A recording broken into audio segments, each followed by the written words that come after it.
The February 11, 2020 meeting of the Marion County School Board is called to order. Ms. King, can you read our board motto? I sure can. To work well together, we must demonstrate respect, confront reality, and clarify expectations, and get better.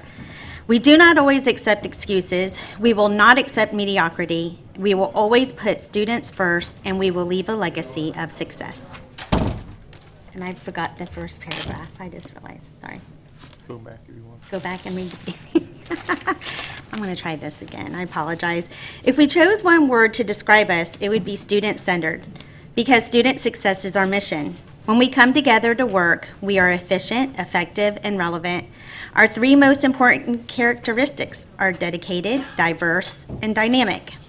We work well together, and we must demonstrate respect, confront reality, and clarify expectations, and get better. We do not accept excuses. We will not accept mediocrity. We will always put students first, and we will leave a legacy of success. Thank you, Ms. King. Thank you. For the courtesy of those listening to the meeting, I'm requesting everyone in the audience to please turn off your electronic devices or put them on vibrate. Later in the meeting, up to 30 minutes will be provided for individuals to address the board on matters concerning operation of Marion County School System or the school board only. Presentations to the board are limited to 5 minutes and are televised. If you wish to address the board regarding a regular agenda item or matters on which the board customarily takes action, you must first complete a peach form located on the table in the hallway. If you wish to address the board regarding a public hearing or a student discipline matter, please complete a lime green form. These forms must be fully completed and received by the board secretary no later than 5:40 p.m. The procedures applicable for each are on a separate sheet. Madam Secretary, please call the roll. Mrs. Nancy Stacy, District 1. Mrs. Beth McCall, District 2. Here. Mrs. Kelly King, District 5. Here. Mrs. Nancy Thoreau, District 4. Here. Mr. Eric Cummings, District 3. Here. Dr. Heidi Mayer, Superintendent. Here. Ms. Suzanne Green, School Board Attorney. Here. Dr. Heidi Mayer, Superintendent, please introduce the individuals who will be providing the inspiration and leading us in the pledge this evening. Well, this evening, Reverend Chair, I see that you've coordinated your outfit with one of our guests that Mr. Vianello is going to introduce. So that's our little tease for the introduction. Tease? Yes. So the best part of this presentation is to shortly come. I'll tell you that. But good evening, Dr. Mayor, Reverend Chair, Madam Vice Chair, school board members, Ms. Martinez Lopez, and Mrs. Green. We are very fortunate in our county to have a phenomenal CTE team. Our team starts with the boardroom and extends to our classroom. Collectively, we help support 41 high school programs, 32 middle school programs, support 140 teachers, and we serve approximately 22,000 students per year. Two of our shining stars in our department, I would like to introduce them. We have the coordinator, Mrs. Ashley Morgan, and our program specialist, Ms. Kathy Oddie. Kathy is going to introduce the students who will be leading us in the pledge and inspiration. Good evening. Evening. This year we're actually really excited. It's actually the 80th anniversary of the Southeastern Youth Fair, so it's a really big year for us. The fair is going to take place February 21st through the 29th. We're very excited. Agriculture is such a big part of our community, and the fair is a great way for us to celebrate that, but it's also a great way to educate the public about agriculture. And we're really proud to say that we have over 1,000 entries in the Southeastern Youth Fair this year. As we're speaking, they're putting the finishing touches on their project and getting ready for that week. My favorite part of the fair is actually the Ag Ventures program. This year, we're going to welcome over 900 second grade students to the youth fair to learn about agriculture commodities in our area. Yeah, so we're excited about that as well. We always appreciate your guys' support, not only of the youth fair, but of all of our CTE events, and we hope to see you there. I'd now like to introduce Kaylee Ersman from Bellevue High School and Austin Bennett from Forest High School to give the inspiration and pledge. Good evening, school board members and guests. I would first like to thank you for allowing me to be here this evening to speak with you about the annual Southeastern Youth Fair. My name is Kaylee Ersman, and I'm a freshman at Bellevue High School. I'm currently a part of our junior FFA chapter and serving as the president, and also serving as the Marion County Federation president. And recently, I just got elected as the Florida FFA District 5 Sub-District 1 co-chairman. My love for agriculture starts back in 4th grade when I was lucky enough to have a 4-H club at my elementary school and decided to exhibit a market steer and beef heifer of my own. 5 years later, I am proud to say that my participation in our fair remains the same. Speaking on behalf of anyone who has ever had a project in our fair, it's safe to say that our best memories, early mornings, late nights, laughs, and tears all come from a long week at the Southeastern Youth Fair. Whether you're gathered with a group of friends before you enter the ring, at the concession stand during a lunch break, or right before you're about to sell your animal, the connection between all members, advisors, and fair staff is strong because of the passion that we all share. This year, the Southeastern Youth Fair is celebrating its 80th anniversary. When the fair began in the 1940s, it started as only a steer show and has now grown to be the largest all-youth fair event in the state of Florida. Our fair has about 30 contests that cover a wide range of people's interests. There truly is a contest for everyone. Some of these are home arts, horticulture, photography, barbecue contests, program cover design, speech contests, all of our livestock shows, and so much more. There's even a kitty goat show and Watch Me Grow division for our 5 to 7-year-olds. With all this being said, our fair takes a lot of work, but luckily we have over 200 volunteers who dedicate a lot of time and energy year-round, not just during Fair Week, to ensure that every member gets the pleasure of walking into the ring. Most volunteers are past exhibitors who've had a lifetime of experience and knowledge to put towards our fair. Another opportunity offered to students is the Southeastern Youth Fair Ambassador Program. Their work includes passing out awards, helping judges in the ring, and helping buyers fill out paperwork at the sale. Members can also volunteer with Ag Ventures, which is a program our fair holds each year for elementary students. During Fair Week, about 1,000 second graders travel to the fairgrounds to learn about a certain agriculture topic and participate in hands-on activities. Now, I would like to personally invite you to the Southeastern Youth Fair held at the Southeastern Livestock Pavilion in Ocala. The fair kicks off on February 22nd with the Lamb and Goat Show and ends on the 29th with the Swine Show. Also on the 22nd, the fair is holding the 2020 Southeastern Youth Fair Ag Dash Day as a family fun fair day. We are just 2 short weeks away from one of the most exciting events of the year for our 4-H and FFA members. After the completion of the exhibitors' projects, they will be able to see all of their hard work pay off, and you will be able to witness the joy that comes along with the Southeastern Youth Fair. Exhibiting at and watching our fair is a huge part of my life, and I hope after you visit, it will become a large part of yours too. I hope to see each one of you there. Thank you.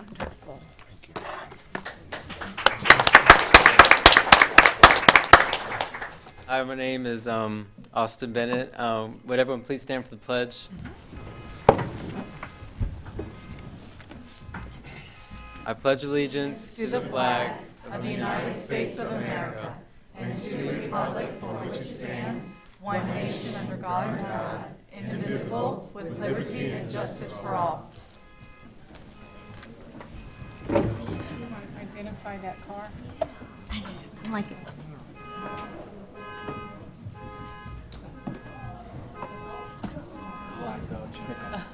Black Dodge pickup.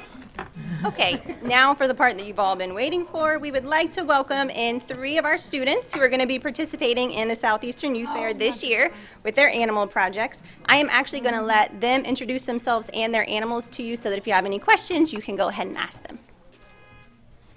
My name is Ashley Hamilton. I'm from the Vanguard High School FFA chapter, and this is my goat, Lola. Oh. I'm from Stillwater's 4-H, and this is my rabbit, Habit. Hi, my name is Kate Baxley, and this is my dog Magdalene, and I'm from the Justice of 4-H. Y'all turn around so our board members can see. Oh, look at the stripe on his back. And he has polka dots. How cute. He's ready to go. Again, thank you so much for your support, and we hope to see you at the Southeastern Youth Fair. Thank you, guys. See you next week. Magda? Now, do you sell the goat or you just show her? No, I just show her. Oh, good. Thank you all. Thank you. Thank you so much. Thank you.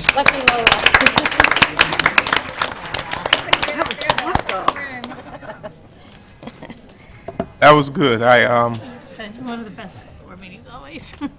Y'all know I'm really not an animal. Yes, we know.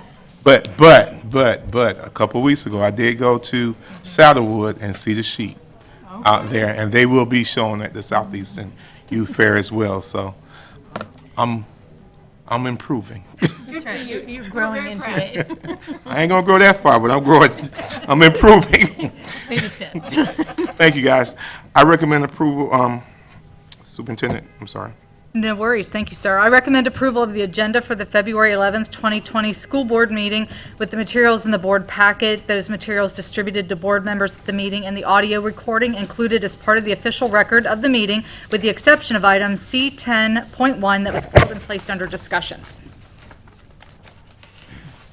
May I have a motion on the superintendent's recommendation? So moved. Moved by Ms. Throer, seconded by Ms. Call. All in favor? Aye. Aye. Opposed by the same sign, it's unanimous. May I have a motion to approve the minutes of the January 9th, 2020 administrative briefing and work session? So moved. Moved by Ms. McCall, Second. seconded by Ms. Stacy. Any additions or corrections to the minutes? In discussion? All in favor? By aye? Aye. Approved unanimous. May I have a motion to approve the minutes of the January 14th, 2020 special administrative briefing and work session? Moved. Moved by Ms. King, Second. seconded by Ms. Throer. Are there any additions or corrections to the minutes? No. There being none, all in favor by aye? Aye. Opposed, same sign, unanimous. Ms. Ann Polk, Coordinator in the Elementary Education Department, would like to recognize Marion County Public Schools as a Florida Healthy School District at the silver level. She's got a team, yeah. Good evening. Board Chair Reverend Cummings, Morning. Madam Evening. Vice Chair Thrower, board members, Dr. Mayer, Ms. Martinez-Lopez, and Ms. Green. My name is Ann Polk, and I am the coordinator of FANS. It is my pleasure this evening to introduce Mr. Joe Davis, who is the executive director of the Florida Boys and Girls School. Club. Mr. Davis is joining us this evening to present the State Healthy School Award to our district. Also joining us at the podium is Cherie Potter, David Ellers, Susan Johnson, Philip Leppert, Andrea Simmons, and Jesse Driggers from the Department of Health. These district individuals were instrumental in completing the requirements to submit the application for this award. At this time, I would like to turn it over to Mr. Joe Davis. Thank you very much, Ann, and sadly, I do not have any animals with me. Yeah, it's a hard act to follow. I'm going to do that for next time. It's a good idea. I like that. The room really lights up. So thank you, Ann. It's a pleasure to be here today. I am here on behalf of the Florida Partnership for Healthy Schools. That's an organization that has been around for a while, that has been conducting these healthy district assessments for a number of years, and here representing really a grassroots effort to promote health and wellness throughout school districts, whether it be the district office or throughout the schools within that district. And those grassroots efforts really, it embodies FADS, the Superintendent's Association, organizations like Florida Healthy Kids, which promotes Florida Kid Care, which hopefully everyone here is very fond of, and Kid Care is a wonderful thing for the state of Florida. But not only those groups, but also agencies like the Department of Education, the Department of Juvenile Justice, the Department of Health are involved, as well as Boys and Girls Clubs and YMCAs and Big Brothers Big Sisters, the American Cancer Society, there's a ton of associations out there that are all part of this effort. So you can see behind me, this effort takes a team. An extensive team, and it's not an easy thing for a district to undertake. And so I want to congratulate Marion County Schools for embarking on this to go through the process of being recognized as a healthy district. So that's a little bit of the what and the who. The real why boils down to two things, and that's that the Partnership for Healthy Schools really is trying to inform advocacy for districts and to recognize excellence of what we're talking about here today. So how many, raise your hand if you're familiar with the Florida Youth Risk Survey, Behavior Survey.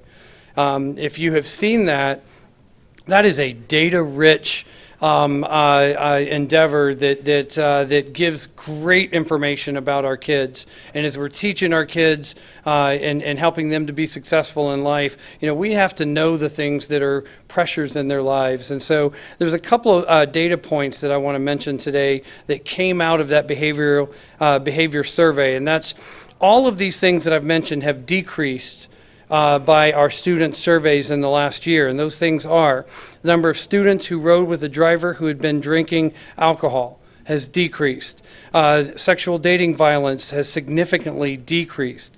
Students currently sexually active has decreased. Alcohol and tobacco use amongst our youth throughout the state of Florida has decreased. Soda consumption has decreased. And so those are all things for us to feel really good about that's happening within our youth. There's a couple of key areas that I would want to mention, though, that are not trending in the way that we would like them to be. One is, vaping. Our students are vaping at levels, and there are dangers associated with vaping that we don't even understand yet. We just know that it is making kids sicker. And then also with suicides. There are more kids around the state of Florida that are thinking about making a plan, considering suicide at a rate that is frightening and something that all of our school districts need to be aware of and make sure that they are addressing. And so one way you can do that is through utilizing this wonderful team behind me and doing the survey, the Florida Partnership for Healthy Schools survey, of which you have now achieved a silver level designation. And so congrats to that. I'll give you applause for that right there. That's the district infrastructure through that survey the district scored it at 80%, and I can tell you that is on the high end of good, and so this district is nearly great in that regard. And of course, you're getting a silver award today. There is a bronze, and there's also a gold, and so there's always a little bit of room for improvement. That it can still come. So just real quickly, some of the areas that the survey, the assessment that your district has completed has shown that in really high levels are your physical education scored at 90%, health services, nutrition services, and nutrition services and education, counseling, psychological and social services scored really high, and healthy school environments as well as staff wellness. And it's so important to make sure your staff are healthy and well as well so that they can be able to teach our kids. And so I would conclude tonight by just simply saying that the Florida Partnership for Healthy Schools applauds your district for establishing a positive culture and climate, for working toward reducing and eliminating the barriers to learning. And I wrote that down so I could make sure I could say that right. Reducing and eliminating the barriers to learning. Health and wellness is such a big part of that. The partnership wants to continue to partner with the district, make sure that we are providing resources to your team, and that we'll continue to support you through this next year, when I hope to be able to come back and have a gold flag that would be able to share. So with that, I have Superintendent. I have a shirt. Oh, goodness. That is right here. So this is a polo shirt that is the envy of all superintendents at your next FADS meeting, that says that you are a healthy district. Oh, That you're thank part of you. a healthy district, so I want to give you that. Thank you very much. Thank you. If we could, we'd like to take a quick picture, and we'll bring this up here. So what we have, I didn't take the flag out of this because it was nicely folded up in here, but you have a shadow box that was presented by Florida Healthy Kids and sponsored by FADS for the district that designates the silver level achievement that the district has scored in health and wellness.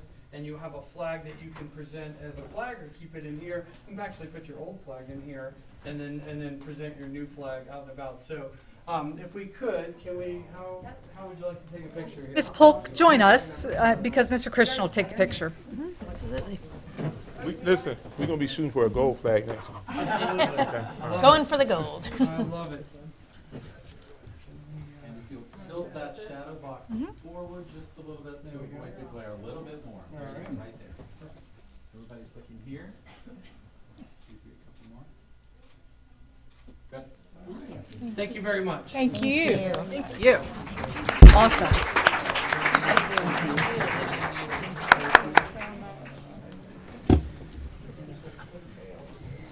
You can leave it right, that's perfect. That's awesome. Ms. Renee Sunchins, Program Specialist, Grants and Federal Programs, would like to recognize the Ocala Marion County Association of Realtors Community Awareness Committee and Teacher Mini Grant recipients. Cassandra Boston. Board Chair Cummings, Vice Chair Mrs. Thrower, Board Members, Superintendent Mayor, Mrs. Martinez Lopez, Interim Attorney Green. It is my pleasure to be here this evening to bring to you Mr. Randy Alvord, member of the Ocala Marion County Association of Realtors. This organization awarded grants to 11 of our schools to support classroom projects. We are excited, we are grateful, we are thankful for this organization in support of our classrooms and our schools. So now I bring to you Mr. Alford. Thank you, Ms. Boston. Again, you've seen my face before. I've been here the last 6 or 7 years doing this, and I'm proud to do it every single year. A couple of years ago, we bumped up our amount from $6,000 to $10,000 that we give away. As Ms. Boston, I think it was 11 or 12 schools that we give out to. And again, every time that us as a committee sits down and looks at those grant applications, we're just terribly impressed. We had a lot of teachers that were kind of in their twilight years of teaching. We had a lot of first-year teachers, Morgan Harrison from Forest, a lot of librarians this year. I've already talked to 2 of them that we gave grants to this year. So it's just always impressive to see that the effort that goes and puts into these grants. And we're just proud to keep doing it year after year. I know we had the Southeastern Youth Fair in here before, but I'm going to blow our own horn. I mean, this is our 10th year in a row supporting the Southeastern Youth Fair. We're the platinum sponsor for the 2nd year in a row. So we're going to do everything we can to give back to our community whenever we can. But right now, I'd like to introduce our chair, Heather Beasy, our chair for this year. And she's going to read off the names of the schools that got their awards. And if they would come up as Heather instructs. And again, I apologize, I didn't do all the introductions. We have Sharon Cummings here with us as well, who also sits on the committee. And then Darlene Yance, our association executive. So, thank you. Okay, as I call your name, if you'd like to come up to the dais. Fezenden, Marion Oaks, Fort McCoy, Howard, Hillcrest, Vanguard, Legacy, Denellen Middle, Horizon Academy, Forest, MTI, and finally Westport. We're not going to take all the credit, but your Golden Apple Teacher of the Year that's standing in here, he asked for a grant from us last year. We're not saying that was the whole reason he became Golden Apple Teacher, but it's probably a large part of it. Some of you step forward and we'll have others step behind you. Oh, one more shameless plug, Miss Manresa. Who's your small business partner? That would be you, Randy. No, the Ocala Marion County Association of Realtors.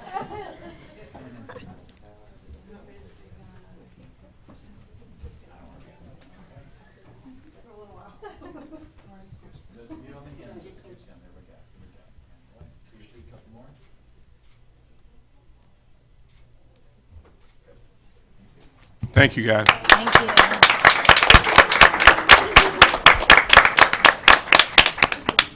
Randy, doesn't your daughter usually come along? She does. I miss her. About the youth fair because the goat that was here earlier, we had to get the horns cut off tonight, so she's tending to the goat right now. So But tell her we missed her. I know she's been here the last several years. I know she was going to miss. And thank you for all the association does. It's really great. 10 years of doing this. It's fabulous. Thank you. Is Mr. Hunter leaving? He is. I will hope you sit around for a minute or two. What's that, Sonny? Can you sit for a few minutes? Oh, that's great. Sunny. You are sunny. I'm going to break just for just a second before because Mr. Hunter is our Golden Apple teacher for the year. Yes. And he is a unique fella. I'm surprised to see him. I almost didn't recognize him because he didn't have on his white jacket or his kilt. So come on, give you a couple minutes if you want to say something, Mr. Hunter. I broke protocol, y'all. I broke it. Would you want me to talk about the grant particularly, or Just talk? We like we want to congratulate you again And for being perhaps, well. and the community may not know that, if they read the paper, they do, but that you gave up the new car that you were given for 3 years and asked Jenkins Auto Group to instead give you $10,000 that you could turn over to the Silver River Museum for the science lab. So why don't you share a little bit about what that science lab is going to do? Yeah, well, I mean, the grant that we got presented with today was also one that I didn't write for Vanguard. I wrote for the Public Education Foundation for that same project. The idea is that over the last year or so, my students at Vanguard have been working on a chemistry project at Silver River Museum, going out to Silver Springs, and that was, for me, coming from Scotland, something completely different because we don't have anything like that in Scotland, you know. And it was just a fantastic place to do work and to do chemistry out there and do real chemistry. I thought this was a great experience. The students were really engaged in doing it. And as a teacher, I thought it was a great experience because I could ask them, what do you think? How are we going to do this? I don't know the answer. What's your opinion on it? And they developed so much as scientists as well as, you know, citizens thinking about their local community that I thought it's kind of a bit unfair that it's only my kids that are getting to do this. It would be great if we could let other students do it too. So I spoke with, you know, the Public Education Foundation and Scott Mitchell at the museum and thought, is there a way that we could maybe get other people out here? And kind of said, yeah, let's just do this. So I think I talked about that in my speech that, you know, I don't know if they understood what I said or what I meant, but they just smiled and they just smiled and nodded anyway. So I thought I went on with it, and I've had great support from the school district in trying to do that. And it's just a matter now of trying to get all the resources in there. I think next week we've got 2 schools that are going to go out simultaneously to try and test out the lesson plans that are being developed. And hopefully once we get that round done, we'll be on to April where we can launch it with all the environmental science teachers and, you know, just broaden it for them. And we've got such a great resource. I mean, we're the horse capital of the world, but we've also got this largest artesian spring in the world. And in one county, I think that's phenomenal. And I think we should be rightly proud of that. And our students can use that and do great stuff if we give them the great tools. So that's what I've been trying to do. And hopefully we'll see that in the next few months. Thank you. You're amazing. Thank you. We appreciate everything you're doing, and you are truly our golden apple. Thank you very much. Happy to be here. How's your mom? How's your mom? Glad I got this opportunity. She went back to Scotland on Sunday night there, and she said, thank you very much. She got to Las Margaritas after your recommendations, so she said, good call. Oh, wonderful, wonderful, okay. And thank you for looking after her and all the people that were on that Golden Apple caravan, because my mum was quite oblivious to the whole thing going on. And it was nice that people made her feel so welcome. You know, the Scottish population of Angan High School doubled on that one day, so it was quite a special day for us all, and people made her feel very welcome. So it was great to be part of that for our family. So thank you for all for doing that too. Thank you. Thank you, Mr. Thank Hunt. you. Congratulations. Now you can go.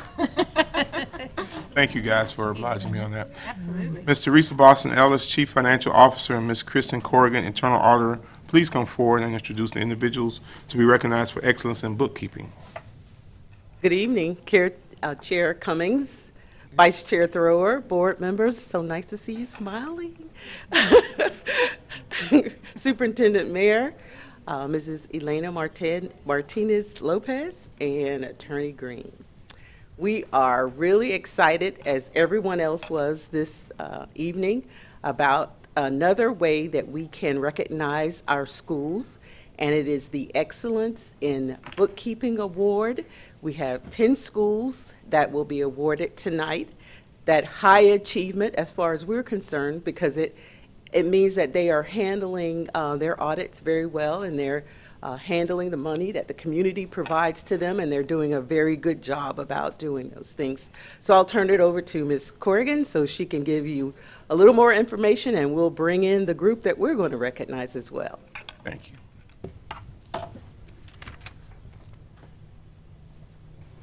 Good evening, Superintendent, Mayor, Board Chair, Reverend Cummings, and board members. We would like to recognize specific schools tonight because they have now achieved what we call a perfect audit. A perfect audit consists of having no findings for the entire school year, which means that they met all of our Red Book requirements, all of our Florida statutes that are in place, and our board policies. The certificate that they're receiving tonight reads, Award of Bookkeeping Excellence presented in recognition of achieving an audit with no findings for either the 17-18 or 18-19 school year. It is signed by Dr. Heidi Mayer and our Chief Financial Officer, Ms. Teresa Boston Ellis. I just want to start out by saying congratulations for this huge accomplishment, and you have all worked so hard for this. And you should be very proud of the work you've done. Thank you for everything. I'd like to call just each school, provide them with a certificate, and have them stay up front for a photo for us. Would the following individuals come forward as you are called? Please stay up here until everyone is called. We'll start out with Bellevue Middle School. For the 2017-18 audit, Principal Dr. Dion Gary and Secretary Ms. Brenda Boss. College Park Elementary for the 2017 and the 2018-19 audits, Principal Ms. Teresa Forsyth and Secretary Ms. Christine Boiselli. Denellen Elementary School for the 18-19 audit, Principal Ms. Karen English and Secretary Ann Gooden, who is now retired, who came in tonight for this presentation, and the current Secretary Sheila Clay. A Street Elementary for their 18-19 audit, Principal Ms. Dawn Prestipino and Secretary Ms. Susie Rainey. President Elementary for their 18-19 audit, Principal Ms. Lacey Red, and prior Secretary Ms. Sheila Clay, who's already there, and current Secretary Ms. Jessica Puckett. Hillcrest School, who's been here many times, for their 18-19 audit, Principal Ms. Lori Manresa, and Secretary Ms. Peggy Rich. Maplewood Elementary for their 18-19 audit, Principal Ms. Chrissy DeSanza, and Secretary Ms. Lori Raybold. Osceola Middle School for their 18-19 audit, Principal Mr. Matthew Koff and Secretary Ms. Lori Hunter. Spar Elementary for their 18-19 audit, Principal Ms. Gay Street and Secretary Ms. Maida Hanson. Ward Highlands Elementary School for their 2017-2018 audit, Ms. Teresa Buck and Secretary Ms. Lana Phillips. Again, thank you for all of your hard work. I know our office appreciates you so much, and congratulations.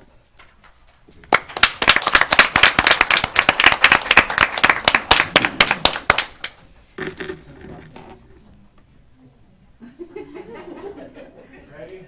Stay in the front if you'll hold your, there you go. Say you can count. Count to 3.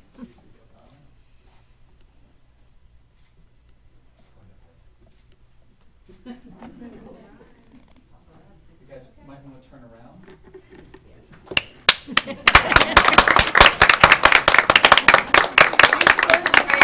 Incredibly proud. Yes. Thank you, thank you, thank you for all your hard work. Thank you. And I appreciate everything you do, the secretaries and the bookkeepers and the people that hold it together. I know when my children were in school, they always knew who the school secretary was and who the person was that really ran things there, that called in the substitutes and did everything that needed to be done that kept the school on track. So thank you, everyone. Yeah, I always am amazed because we're talking hundreds and hundreds of teachers and principals and people and money, and you guys, I know, and 100%. So I'm always, I don't know what the word is, but I'm amazed by it. I am awe. So, and there is that saying, we really do know who runs the school. So I think you did say that. Congratulations. And I know from firsthand experience how exacting and how accurate you are and have to be. I went to Walmart to pick up something for the school and ended up, it was 95 degrees and I didn't even think about it, and I added a water to the bill and I only did that once. Not that I wasn't going to pay it back anyway, but not a good thing. So, and I never forgot that, and that was a long time ago. First-hand experience. You bet. Well, thank you guys so much for your accuracy Accuracy matters in this business, and you guys keep us accountable with your accuracy. So I truly appreciate you guys. You count every penny. You're not letting one, not even a bottle of water, slide through. So Nothing gets past so you. thank you so much. Yeah.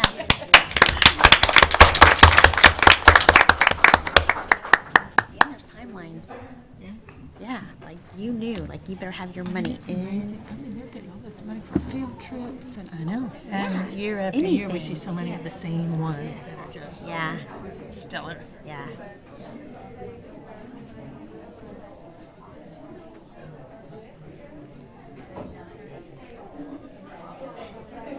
I was like, oh, Grandpa, what do I get back? I'll give her the 59 cents. Oh, no. No, you won't. That does not add up. That not mentioned. No, I had That's mine. commingling. I will now ask the school board's attorney to explain the rules governing persons who wish to address the school board tonight. In compliance with Section 286.0114 of Florida statutes, the school board has adopted uniform procedures for public speakers who wish to speak at tonight's meeting, either regarding one of tonight's agenda items or a matter relating to the operations of the school district. These procedures will ensure the public has a reasonable opportunity to be heard on school board and school district matters. A written summary of these procedures is available from the table in the hallway. Public speaker forms are also located on the same table. The completed forms were due to the school board secretary no later than 5:40 p.m. Tonight's speakers will be called prior to the business portion of the school board's meeting in the order of receipt by the school board secretary. Before you begin speaking, please state your full name and address for the record and spell your last name. Each speaker will have 5 minutes of time. However, if there are more than 5 persons who wish to speak, the board may seek consensus to limit each speaker's time to 3 minutes. When the speaker has 1 minute remaining, the speaker will receive a visual notice to complete his or her comments. Speakers may not yield their time to other people. Speakers and meeting attendees are expected to conduct themselves in a respectful manner. Therefore, verbal attacks and profanity are strictly prohibited. Pursuant to the procedures for public comments, item 6, speakers are not to identify specific individuals other than themselves or their child, unless the statement is provided 24 hours in advance. If there are matters dealing with student discipline, including expulsions, they will be scheduled at the conclusion of the televised portion of this meeting. Parents may address the board regarding a discipline matter at that time.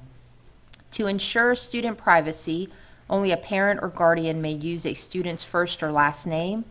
Identifying references to or identification of other students and/or their families is also strictly prohibited. Thank you for your attention to the board's requirements.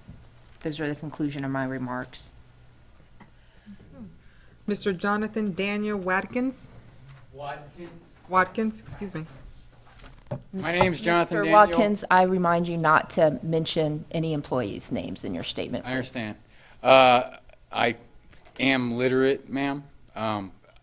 My name is Jonathan Daniel Watkins. My last name is Wadkins, and I live at 829 West Wisconsin Avenue in DeLand, Florida.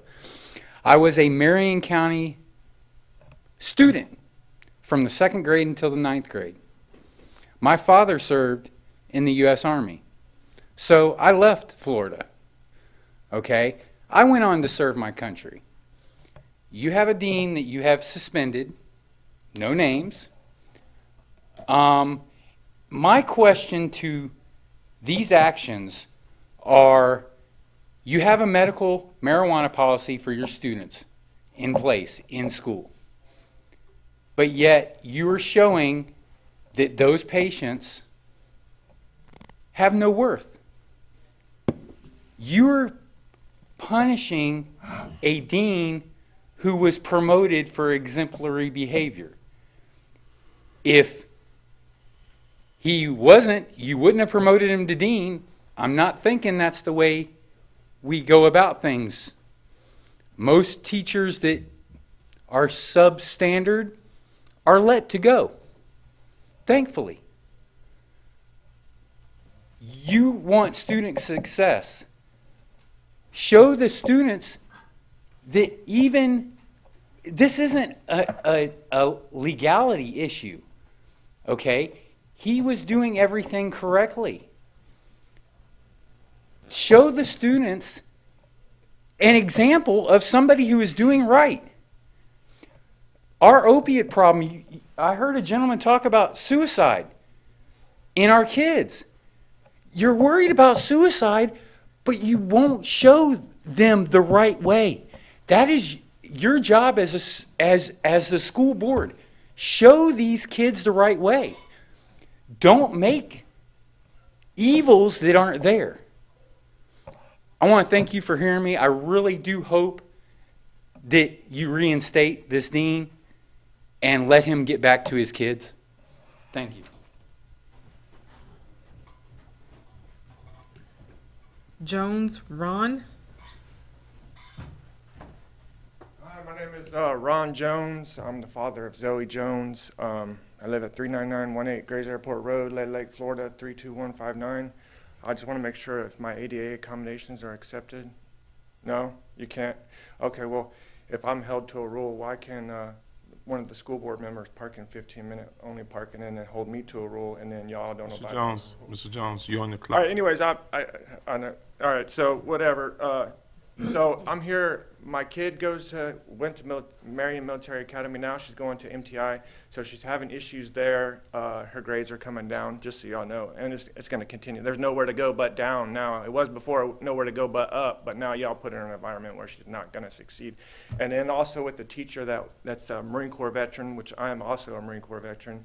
He has his card. He has done everything the right way.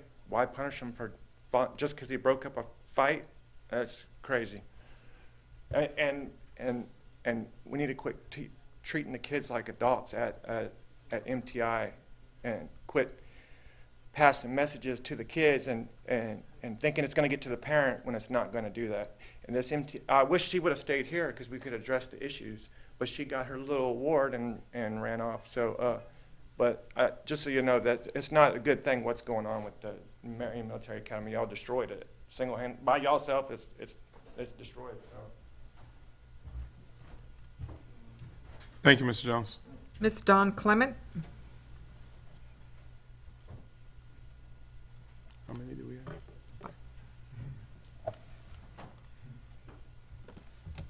Good evening. My name is Dawn Clement. Spell the last name Clement. You don't want two of me, so don't put an S on it. I live at 1040 Southeast 29th Street. I'm here to talk about, I would like to discuss the ways to help the schools that are collecting recyclable products. I know that some schools are collecting bottle caps, other ones pop tops, and some box tops. And maybe there are other recyclable items that they're collecting. A lot of people are now into recycling and would be glad to help. Trying to find the information on which schools are collecting what product is extremely hard. Marion County Public Schools has its own email system where the information can be sent to all employees. Also, a list of who and what they are collecting could be shown on the TV before you start your board meeting. This will get to more people who are not connected to the school. The main Marion County Public Schools operator should have a list of these schools with their phone numbers, which she already has, I know, and the products that they're collecting, where she could give out the phone number to the particular school closest to the person, or so they could call to have maybe somebody pick it up or find out when to drop it off. None of these things would cost you anything. The only thing that would be a problem would be collecting the information, but with your email system, that should not be a problem. I did have a problem getting the information. Some of you know that I am pretty well known, and if I can't get the information, then somebody who's just sitting at home with a bunch of recyclables can't get the information. Thank you. You have a good night. Ms. Clements, thank you. You're welcome. And we'll see what we can find out about that. Miss April Larson.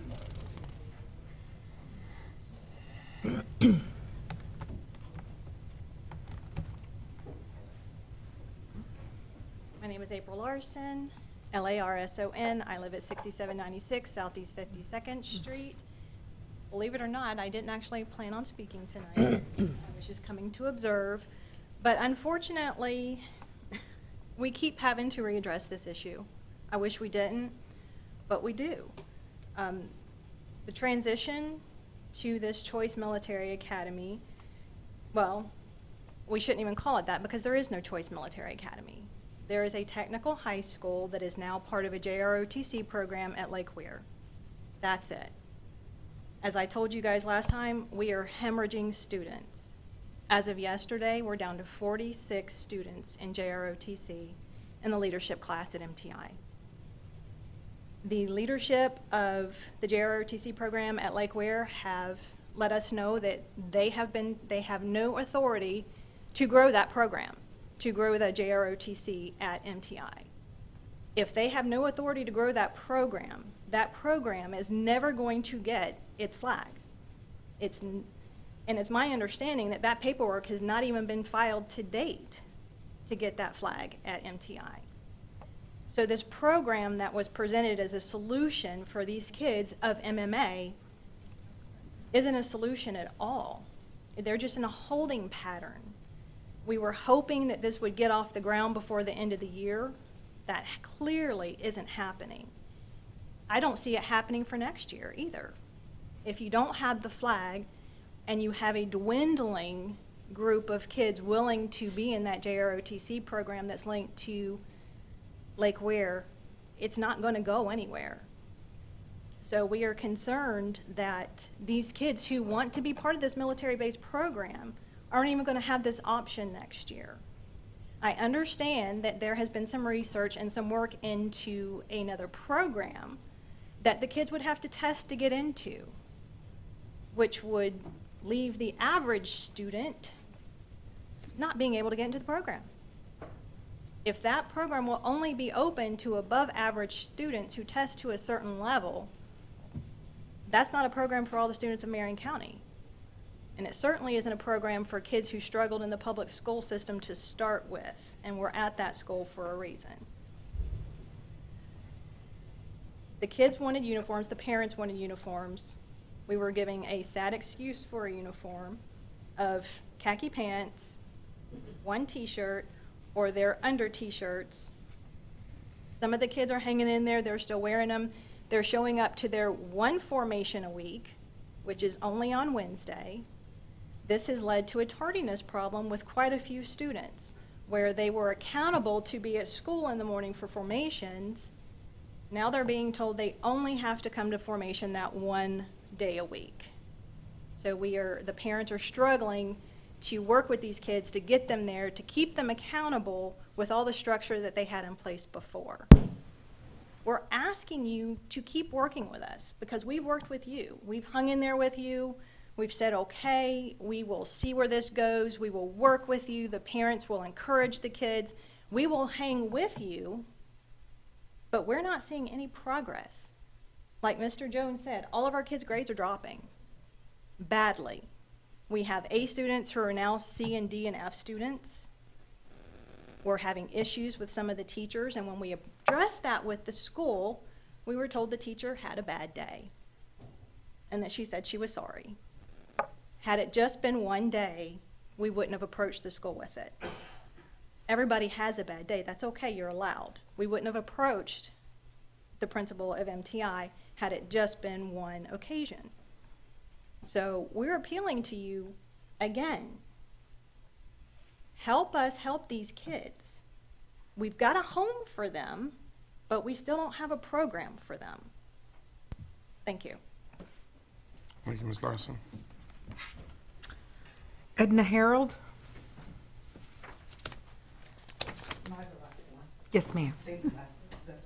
I wasn't supposed to talk. Hello, my name is Edna Betances Harold, Betances Harold, 6887 Northwest 6th Avenue. I'm not going to berate you. I'm not going to beat you up. I'm not going to talk badly about you because I know you're working with what you have. What I am going to tell you, and I'm going to borrow words from my pastor on Sunday, is our world has changed. Our place has changed, but our purpose has not changed. My child was at MMA. My child has slight reading dyslexia, and I was thinking, what should I say to these people? And I said, India Harold's her name, send me the creed. Do you know it? She goes, the one that they taught me? Yes, Mommy. And she sent it to me. I would like to read that to you. I am an Army Junior ROTC cadet. I will always conduct myself, excuse me, I promised I wasn't going to cry. Conduct myself to bring credit to my family, country, school, and Corps of Cadets. I am loyal and patriotic. I am the future, the United States of America. I do not lie. I do not cheat or steal, and I will always be accountable for my actions and deeds. I will always practice good citizenship and patriotism. I will work hard to improve my mind, strength, and body. I will seek the mantle of leadership and stand prepared to uphold the Constitution of the America way for life. May God grant me the strength to always live by this creed. This is a child who was bullied at Evergreen. I had to move her to Ocala Springs. Then she went to Howard. She was feeling oppressed by the man. So I put her in the Marion Military Academy. She's not a bad kid. She's an attitude problem. She's 16 years old. Who doesn't, right? But all she did was grow there, and she's lost. She's cries. She's going through depression, and I don't like to see my everybody's children are suffering. Their grades are dropping, and I know you guys have been fighting and trying. It's just not working. I don't know what else to say. I don't know what else to do. I got 2 minutes. But thank you for listening to me. Like I said, I'm not here to beat you up. Guys, your hands are tied. I guess ours are tied too, but we're tired. We're a bunch of tired parents fighting for our children. Okay? I come rushing over here from Gainesville after working a 10-hour shift. These women that we've all been meeting, we're tired. And we just need something. We need some hope. My kid needs some hope. I need to tell her it's okay, honey. It's going to be all right. Thank you. Thank you. Chairman, Yes, ma'am. I'm listening. when's it gonna stop?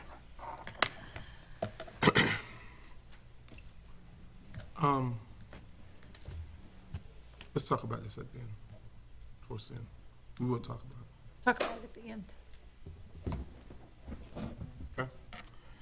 May I have a motion to approve consent agenda item C8.1-C14.3 with the exception of item C10.1 that has been pulled and placed under discussion?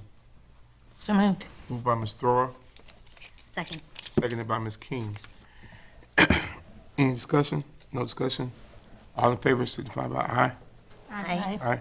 Unanimous.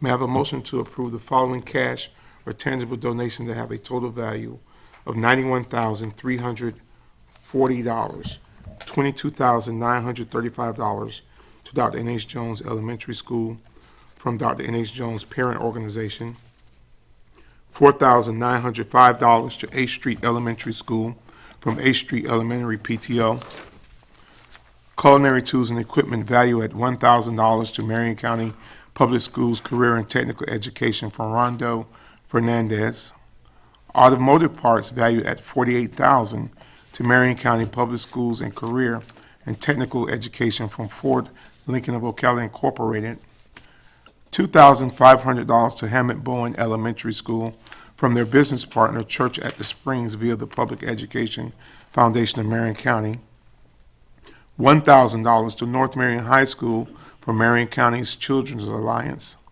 $1,000 to North Marion High School from National Parks Depot, $2,500 to North Marion High School from their business partner Cullison Wright Construction Corporation via the Public Education Foundation of Marion County, $2,500 to Reddick Collier Elementary School from their business partner Golden Ocala Golf and Equestrian Club via the Public Education Foundation of Marion County, $2,500 to Stanton Wearsdale Elementary School from their business partner Ozzie Construction via the Public Education Foundation of Marion County, $2,500 to Westport High School from their business partner Ocala Health, Ocala Regional Medical Center via the Public Education Foundation of Marion County.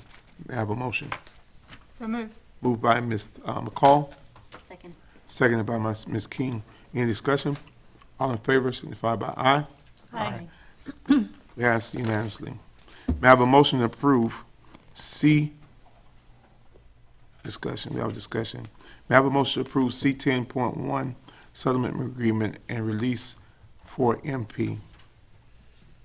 So moved. Moved by Ms. Thrower. Seconded by Ms. McCall. Ms. King, you wish to have additional discussion on the settlement agreement and release for MP? I do. I brought this up for discussion.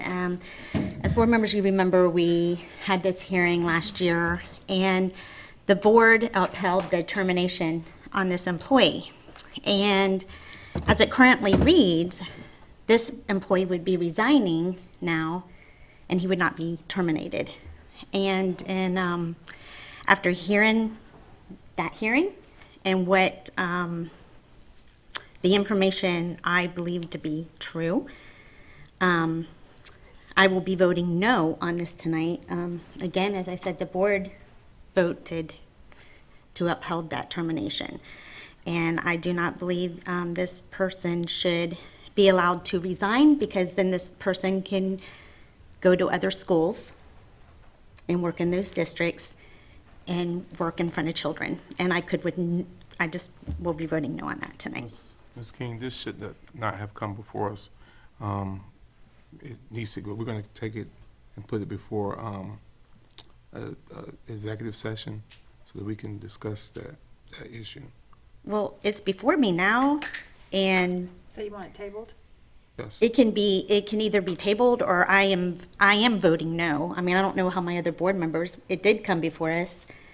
We had a hearing for a full day, and the board did upheld for this employee to be terminated. And then there was additional litigation. So that's why I'm saying it probably needs to be tabled for. Well, it was to be mediated, and then the super, He has taken it to an appeal. but if we agree to this, So can we then table it would be settled. The Ms. Green. superintendent wants a settlement to allow just a resignation. motion to table this for further discussion?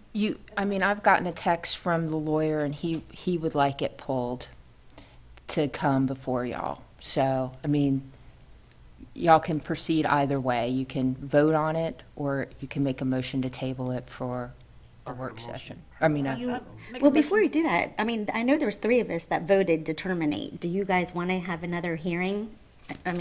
Have this before us again, or do we just want to vote? Well, I think, I think it becomes a litigation strategy. So this strategy could have slipped through the cracks tonight, and this employee could go to other counties. That's not okay with me. But if you guys want to table this and move forward, that's Well, your I think, decision. it should have come to shade, frankly. And I think that's what the lawyer is wanting to do now, to then get some direction. So I heard a motion to table can I from get a Ms. second Stacy. on my motion to table so the lawyer can, so our attorney can I'll second. handle it? A motion by Ms. Stacy and seconded by Ms. McCall to table this. Are we tabling it at certain, or what are we tabling? Discussion. Can we table it for me to call for shade at the next work session?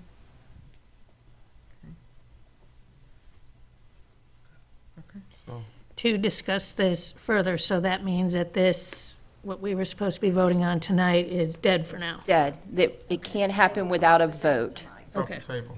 So, Then I will, all in favor for tabling this signify by aye. aye. 4-1. Okay. Thank you, Ms. King. Next regular administrative briefing and work session is scheduled for February 20th, 2020 at 9 a.m. The purpose of the work session is to discuss review of charter renewal, contract, construction projects update, review of school-based staffing plan 2 of 3, and operations manual committee. The following administrative briefing and work session is scheduled for March 5th, 2020 at 9 a.m. The purpose of the work session is to discuss school-based staffing plan 3 of 3 if needed, new charter school application review, district staffing plan, health insurance, status review, and African American exemplary status.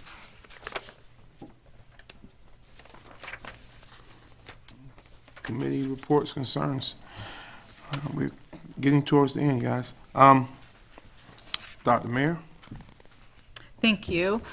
Thank you, Officer Cabrera, for being here with us tonight. It's always good to see you. This is your second time with us, right?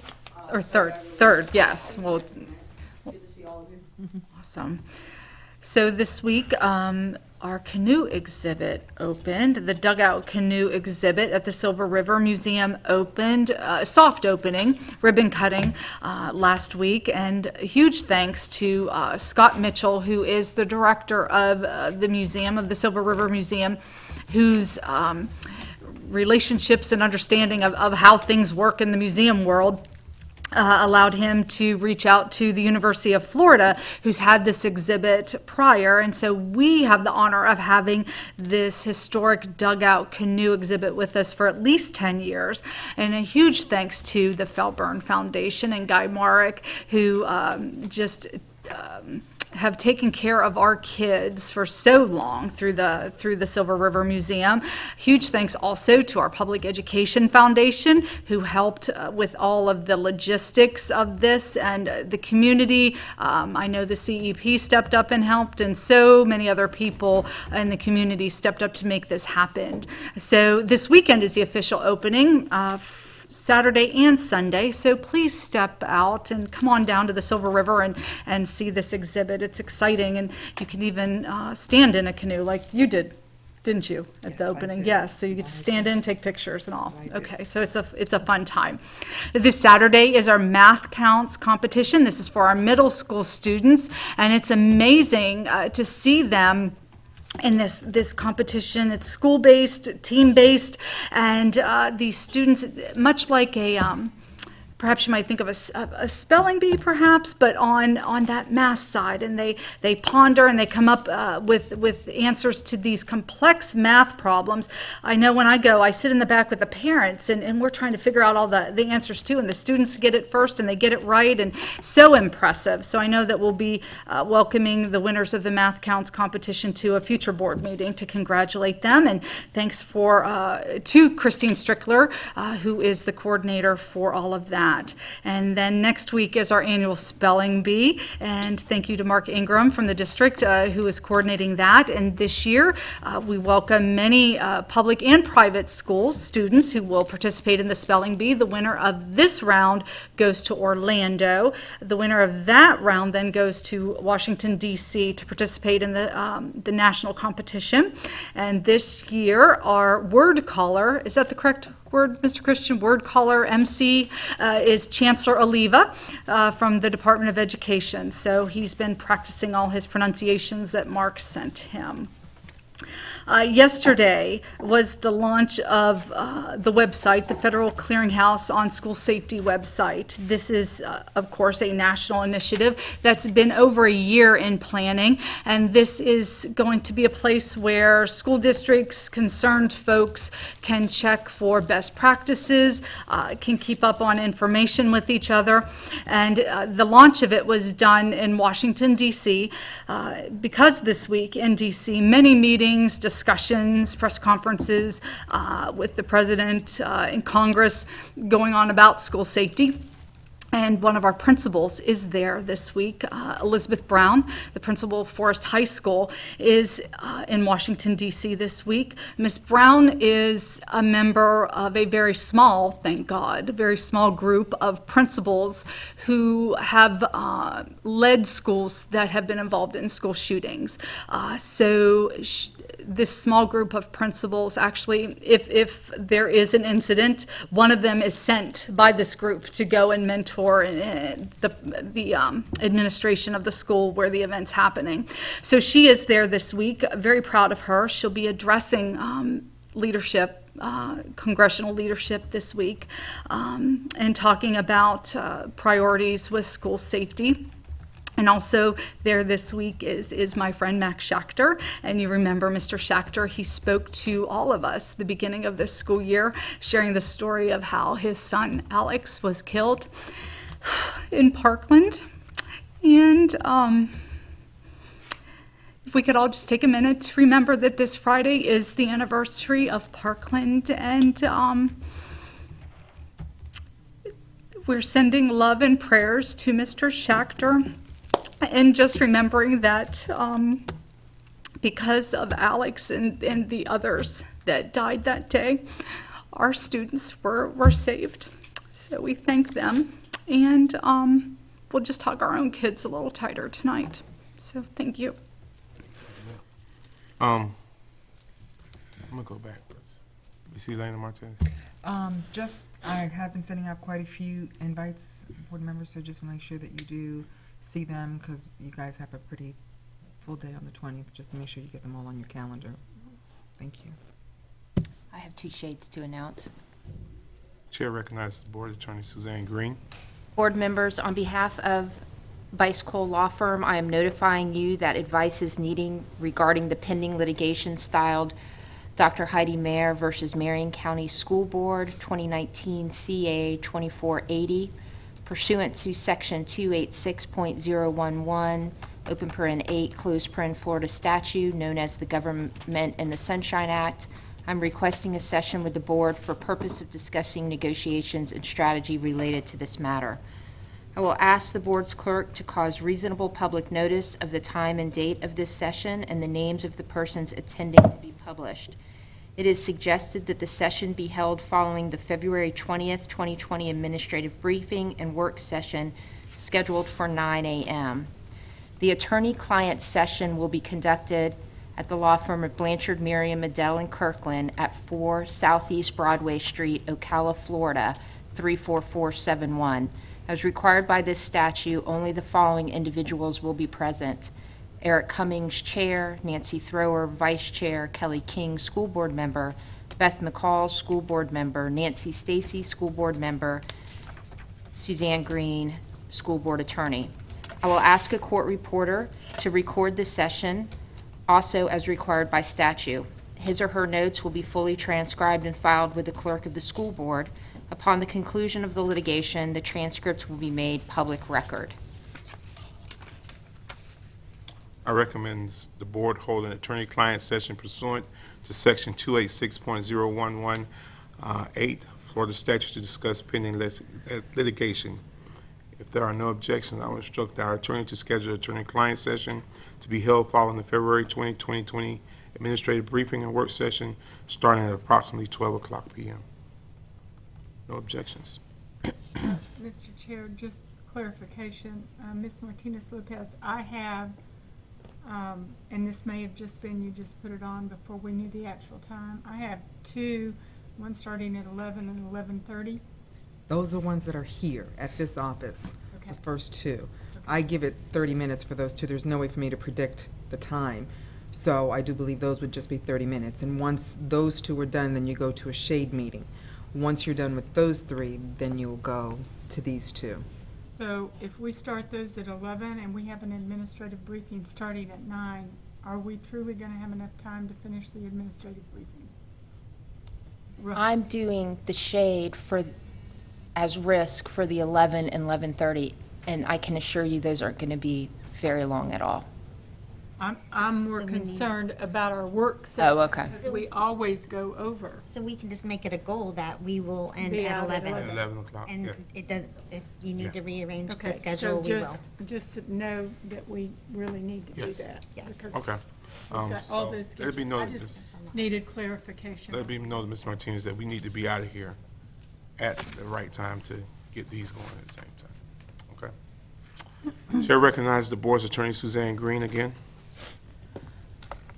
Board members, on behalf of Bicycle Law Firm, I am notifying you that the advice is needed regarding the pending litigation styled Henry G. Fiaro and Dr. Heidi Mayer versus Marion County School Board, 2019 CA 2472 AX, pursuant to Section 286.011, open paren A, Florida statute, known as the Government and the Sunshine Act. I am requesting a session with the board for the purpose of discussing negotiations and strategy related to this matter. I will ask the board's clerk to cause reasonable public notice of the time and date of this session and the names of the persons attending to be published. It is suggested that the session be held following the February 20th, 2020 administrative briefing and work session scheduled for 9 a.m. This attorney-client session will be conducted at the law firm Blanchard, Mary, Medell, and Kirkland at 4 Southeast Broadway Street, Ocala, Florida 34471. As required by statute, only the following individuals will be present: Eric Cummings, Chair; Nancy Thrower, Vice Chair; Kelly King, School Board Member; Beth McCall, School Board Member; Nancy Stacy, School Board Member; Suzanne Green, School Board Attorney. I will ask a court reporter to record this session, which is also required by statute. His or her notes will be fully transcribed and filed with the clerk of the school board. Upon the conclusion of the litigation, the transcript will be made public. I recommend the board hold an attorney-client session pursuant to Section 286.0118 Florida statute to discuss pending litigation. If there are no objections, I will instruct our attorney to schedule the attorney-client session to be held following the February 2020 administrative briefing and work session starting at approximately 12:30 p.m. No objections. Thank you. Ms. Stacy. I received a call from a friend that's a school board member in another county, and there was someone I don't know who they are. She just said there's someone in our county. We understand you're looking for a superintendent. Someone in our county was interested. She said, but they contacted someone that they know through the military service or something here. They just had some casual friend that was here about our school system, and was told that the rumor mill is that 3 school board members have told an individual that that works in this district that they will be supporting them for this appointment. And because the reason I want to stop, Miss Stacy, no disrespect to you, I've heard rumors, I've heard all That's kinds of why things. okay, let me And for the finish. fact that, and I want to say it real clearly, we haven't seen one application. Exactly. We have not been, You're interrupting me. Please let okay, me finish. because that kind of made me mad when I No. heard it myself. Please let me finish. Before the board meeting, it was clear that I wanted to ask a very dumb question that needs to be made public because it is a very dumb question. This whole thing is dumb because I'm in complete agreement with you. I just want it made clear that no one in this district has told, none of these school board members has told anyone that this position will be given to a certain person. Absolutely not. Boom. Thank you. Ms. Absolutely King? not. No. For the record, I spoke to that last meeting. Okay. That's So- why we have an executive search firm handling this for us. Exactly. And I don't want to be lobbied by anybody. Okay. and that was why we specifically said that if people contacted us, they should contact Ray and Associates. Yes. So, And- for the record, I can't speak for my other board members, but I don't believe that they have. And I truly have not endorsed, told any person in this district or outside the district that they have my support. I want to see every application. I want to see the people that come before us before I make a decision. We have been this board has been very transparent in this process, and we'll continue to be The transparent. problem is, we can't speak to one another. Correct. We can't make this a public statement because this affects our recruiting, Correct. unless we have it on the public record tonight. I have told people when I'm speaking in groups or individually that whether it's an internal or external candidate, everybody must go through the entire process. Well, And would it- not to contact us, but to Well, contact I Ray and just want Associates. this on the public record, is why I brought it They're forward. hearing it now. And I want it Once settled once and for all, again, that this is where we are, where everything's transparent, and I'm being transparent, is why I'm saying this tonight. ma'am. And as dumb as a question as it was, It's not a dumb question. I felt like I had to say, we need on the record that this has not taken place. Actually, it's probably good you brought it up because there are a lot of rumors. Like, I've heard a lot of rumors. Of course, there's And gonna be every a lot day of it's a different rumor. So I think it's probably just good that this board does not have we don't even have our applicants before us to even know who to consider. And I do not see anyone committing to anything like that. I mean, that just doesn't even make any sense. So, yeah, so it's false, and it's just a rumor, and I just want everyone just to take a deep breath. It is a transition, it's a lot of unknown, but we are using a national search firm for a reason. And rumors like that come about to discourage people from applying. Right. And that's why I'm bringing this on We the do public not, we want any qualified applicant, they can see the criteria that's out there on the website, and if they want to apply, apply. Internal, external, wherever you are. If you in China, you want to apply for the position and you fit the criteria, apply. We want to see what's out there. So And I think, and that's for the record. and I believe that the viewing audience can see how exasperated we all are with this false rumor, and I hope tonight it can be put to bed. Thank you, Reverend. I have received those rumors. I've gotten them through Facebook. I've gotten them through my private email asking me, have you chosen a person? No, there is no person. There is no person until we get this process completed. So Everybody goes through the entire process. That's why we hired Ray and Associates. Right. That's why. Okay, thank you. Yes, ma'am. That's it? That's what I wanted to talk about. Okay. Ms. McCall.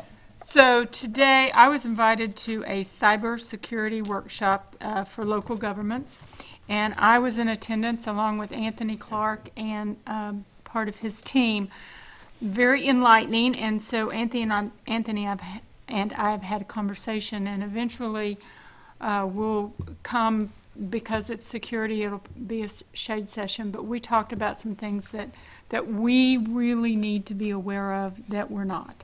So stay tuned. It was excellent. Cyber Florida was there. The Attorney General, Ashley Moody, was there. It was very well done. It was high level, so those of us that are not techies and understand all of that could really get our hands around the need for us to have a high awareness, high alert. I know that Kelly's going to talk about the census, so I'm not going to interrupt her thunder, but I do want to say that our very own Kevin Christian and his department did a fabulous job with those flyers that Kelly's going to talk about. So, Kevin, I personally want to thank you for that. I had the opportunity to, and Nancy was there, for the TLC, the Transitions Life Center ribbon cutting for their new facility. And this is a facility and a home for our disabled adults, our special needs adults, and it truly is. It's very Christian-based, and it is a great place for our kids when they age out of Hillcrest to go. I invite you to tour it. They already have the funds beginning to accumulate, to expand. It is a fabulous, fabulous campus. I want to thank the city who donated the land to them. I want to thank the county who gave them the CBGD grant to help get that started. Fabulous place. I know there's a lot of parents out there with special needs children. I'm one of them. Who, I know you are, and that's why I'm He looking attends at you. TLC, so yeah. And to know that their children are so well taken care of. So I think that board, the Riches who were here today, were amazing. They were very involved. He's the chairman of the board, so very involved. Also, I serve on the Ocala Municipal Arts Council as a representative of the school board. Their sculpture stroll is coming up for these sculptures down at Tuscaloosa Park. There'll be new sculptures. It's kind of twofold. There is a beautiful event with music and everything that happens in the evening, which is a ticketed event. But if you have not done the sculpture scrolls before, I invite you to do that. I believe, I I think they said maybe some of our kids are even performing in the evening. But anyway, so I give you this. The city, as you know, has just invested in an arts plan for our community. So they're pulling all those pieces together, and it's pretty incredible. So with that, I'm through. Oh, the Silver River Museum. I had the opportunity to be at that ribbon cutting. You all have to go, because not only is it a canoe exhibit, the interactive activities for our kids to do, it's pretty amazing. And it's bilingual. Each station is bilingual. So they did a great job, Scott Mitchell and his team. So with that, until we begin the Francis Marion discussion, I'm good. Ms. King? Yes. Well, I just want to begin by saying thank you to this board for approving the generator for Liberty Middle, our special needs generator. So mission accomplished, and I'm sure our Emergency Operations Center and management will be very pleased, and it's discussed and it's approved, and it will be a perfect fit for our community and our school. So, and I also want to thank Mr. Knight for following through with that, and when I asked him some questions, he did very politely. Also, you guys, do you know that you count? You do count. Everyone in here counts. And as a wise person I know, she also says you matter. And with the consensus 2020 arriving, it is going to be very important for our community to make sure that you're counted, because your representation represents the dollars, the money that our community will receive, but also the representation. So depending on the counts and stuff like that. I also do want to thank Mr. Christian, has done a wonderful job relaying this information to our schools and to our principals and hopefully to our teachers, because ultimately we know that the teachers are in front of our students, and they can maybe, for elementary, they're probably going to be getting in Spanish, like bilingual and English, word searches and coloring for the younger families. And then I know there's probably some communication for our secondary schools. But I just want to say thank you. This will roll out on April 1st, and there will be a couple different ways you can go online. And I think there's going to be like a number or something, so you can't just get on and put in some numbers. But you're going to get some information through the mail, and you can do it online, or you can maybe go to a library and use their computers, or you could also just mail it in. So that is important. There is a saying that's out there, if your family, it's known that it's there, you might get a knock on the door if you don't. And it's not necessarily, it's not in a negative way, but they might knock on your door. So just be proactive, fill it out, send it in, and then just no more worries about it. They're not going to be doing anything more than just looking at money and representation. And that's all I have for this evening. Thank you. There's also jobs associated. There are jobs. There are jobs. Yes. Those will be your door knockers, the people that are going to come knock. But let's put them out of business. And behind the scenes folks. The funding is for our programs like Head Start, for our programs for our senior citizens. So the accurate census is imperative, because it really, really hinders us financially when we don't have the true count. Yeah. Right? And not us, our county. Our community, state, yeah. Our community. Thank you, Ms. King. I have been pushing that census. Sometimes folk are afraid because they're thinking it's invasion of their privacy, but it's not that. If you're not counted, you're not counted in every category, and we need to make sure everybody's counted. Again, monies flow based on the numbers. So thank you. Thank you for that. Ms. Thrower? Just really one thing quickly as we celebrate our achievements, of which there are many. We continue to work hard on the challenges. And I, for one, continue to be very grateful to our community, to our families, to everyone that is taking their time to communicate with us. And in that spirit, I just wanted to remind everyone that there is still a survey out there for our evening work session questions. And that survey will be open, Mr. Christians, till Sunday night, is that correct? Through February 16th. Through February 16th. It's a short online survey. And the beauty of attending a work session is that there is time set aside for public comment.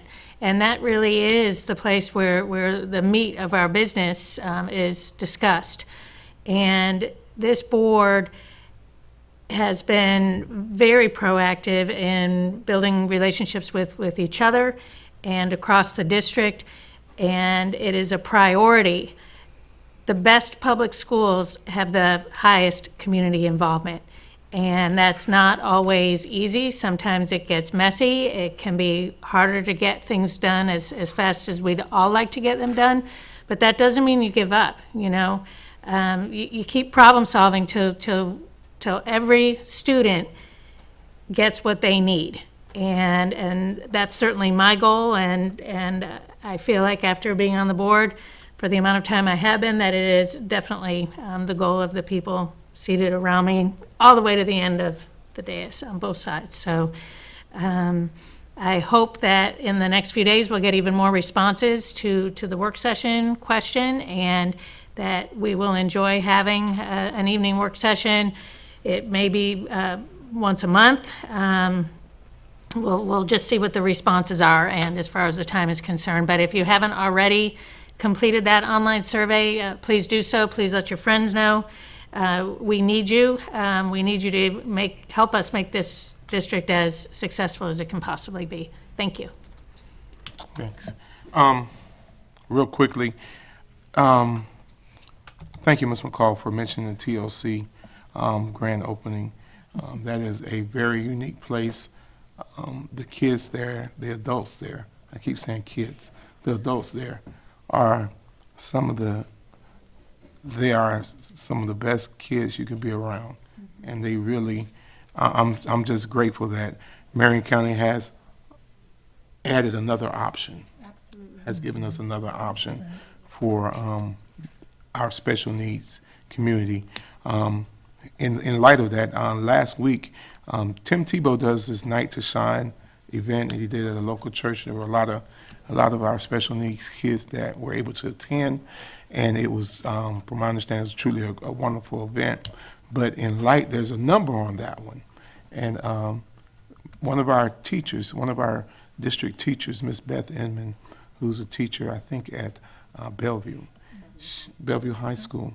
She saw a need that because some kids could not get there, she thought that it would be robbery to not have these kids celebrate Valentine's Day. So last week, with some of her personal, mostly her personal donations and help from some of the community, she was able to pull together a Valentine's Day prom at One Health. It was truly a great event. She invited myself, my wife, and you know I have a son that has special needs, and they had a good time.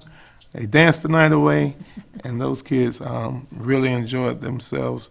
And I'm just so appreciative of how this community does not leave those kids behind. They make sure that those kids are looked out for. They're considered. But then also on last Friday morning, I had the opportunity to be invited to Liberty Middle School and with Ms. Forsythe to visit one of their business classes and to be the speaker for them. And we talked about business etiquette. And those are some unique kids. The teacher, Ms. Felita Kincaid, she invited me, and it was truly a wonderful time. Some of these kids have aspirations to work in the business community, and Marion County is a great county to work in the business community. We have a strong business community. We have a strong CEP and chamber. And so I was encouraging these kids on their etiquette and to make sure that they prepare themselves for what's coming.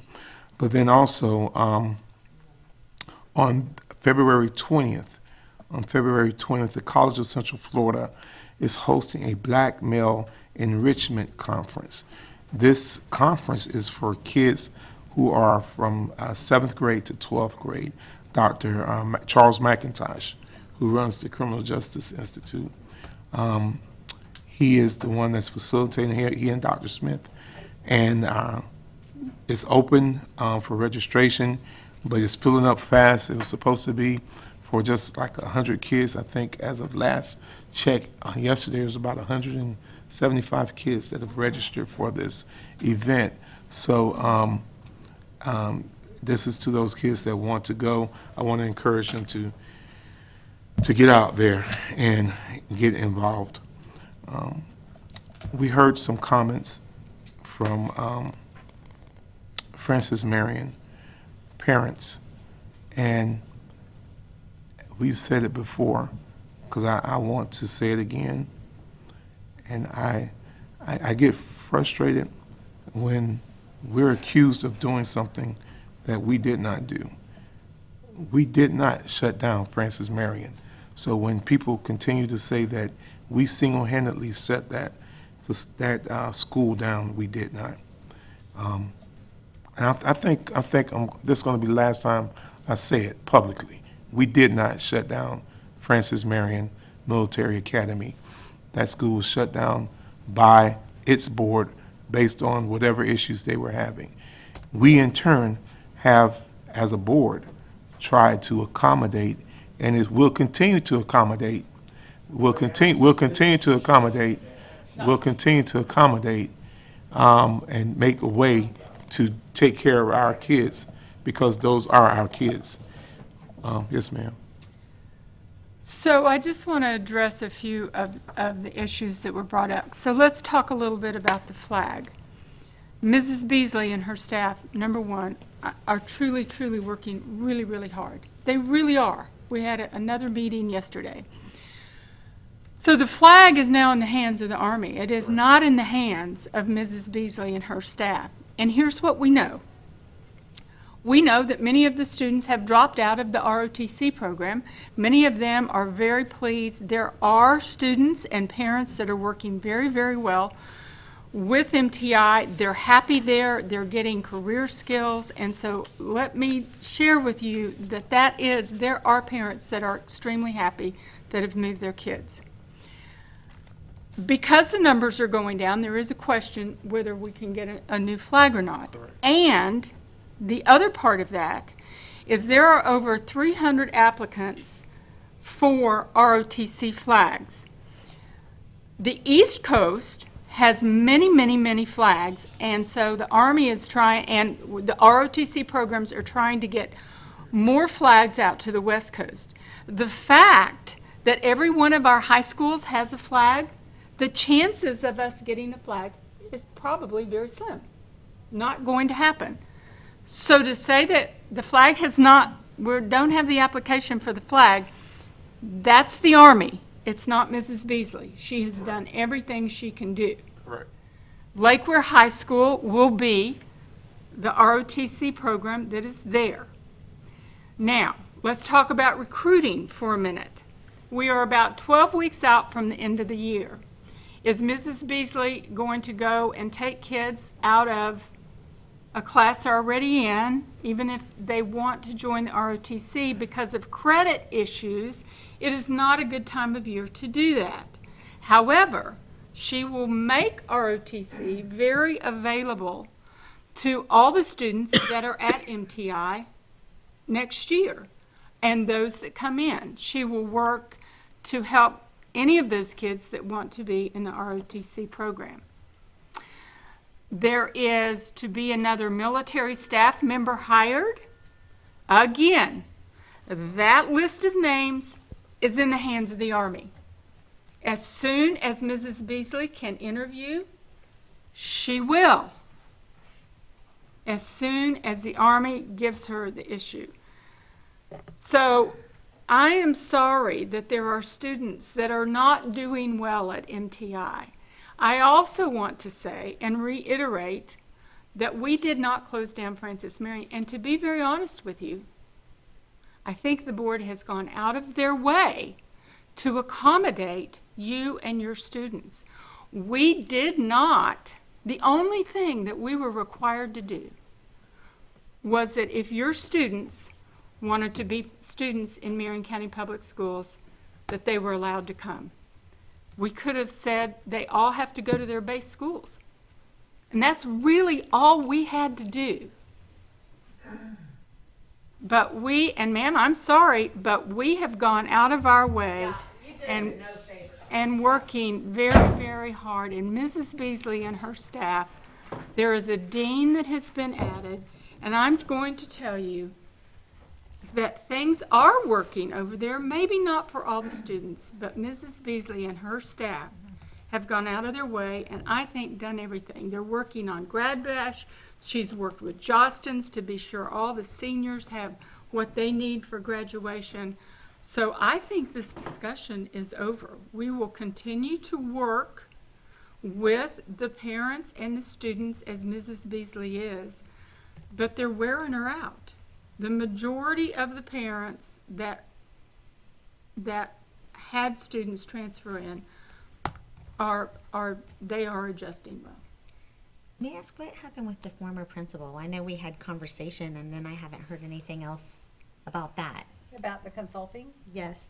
Do we know, does anybody know anything? I had discussion with him, and he sent me some information, and he wasn't sure of what his role would be in coming back to MTI unless it was to be setting up some new type of school. It wasn't necessarily to work within the system that we have already. It was for more of planning and implementing another school, MMA. We're not set up to open an MMA. That was a charter school. That's a whole nother entity. We were trying to get support for the current students that came from MMA that we got. So it's kind of falling through on. It has to be able to work for him as well to come for that. But then also, we had the numbers for the students that were enrolled, and that was to get that third person, one of the people that they wanted. Yes. Which they advertised it. Yeah. And when whether it'll be that person right. or not. And when they advertised it, I had the superintendent notify the two other support people that came from MMA to let them know that it was advertised, that they had the option to apply for that position. And I think they both applied, if I'm not sure. I know one of them did apply. But we also told them in the process, we cannot guarantee that you're going to get this job. That's the Army. That is not on us. So we've done those things. Now, what's concerning me is it seems to be like there's two groups of people from MMA. Because there's a group that's saying, my kid's adjusting, my kid's getting better. We knew it was taking time, and then there's another group that's saying, no, they're not adjusting. And then I'm hearing different messages. I'm hearing messages where some parents are saying, our kids don't want to be in a uniform. They could care less about a uniform. They were being made to wear uniforms. And then I hear a group saying, well, our kids want the uniforms. And then I'm hearing that the kids are late to formation. Well, how are the kids late to formation if the parents are taking them to school? I have to ask that question. So I want to know what we could do to support these kids other than what we've already done, because we've done a lot. And when technically, like Ms. McCall said, our obligation was to say, this is your base school, you're able to return to your base school. We try to accommodate, get these kids together, keep them together, and give them a viable program, something that they can work with.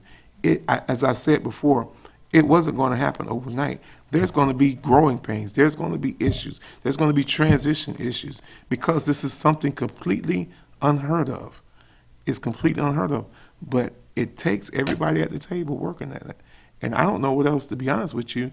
What other support? You have to build relationships. You can't just go into a situation and say, I want this, and it's my way or no way. it has to be building relationships with Ms. Beasley, the MTI staff, and all the people that's involved with these kids on a daily basis. And we are, I want to hear, I want to know what's going on. I go out there to find out what's going on, but I also I'm hearing different messages. I'm hearing different messages. I'm hearing where parents are going to talk to administrators, but they have another person that wants to be in the room with them to censor what they're saying. I'm hearing that type of stuff. So I have to question, what's all this? What is all this about? Come to the thing.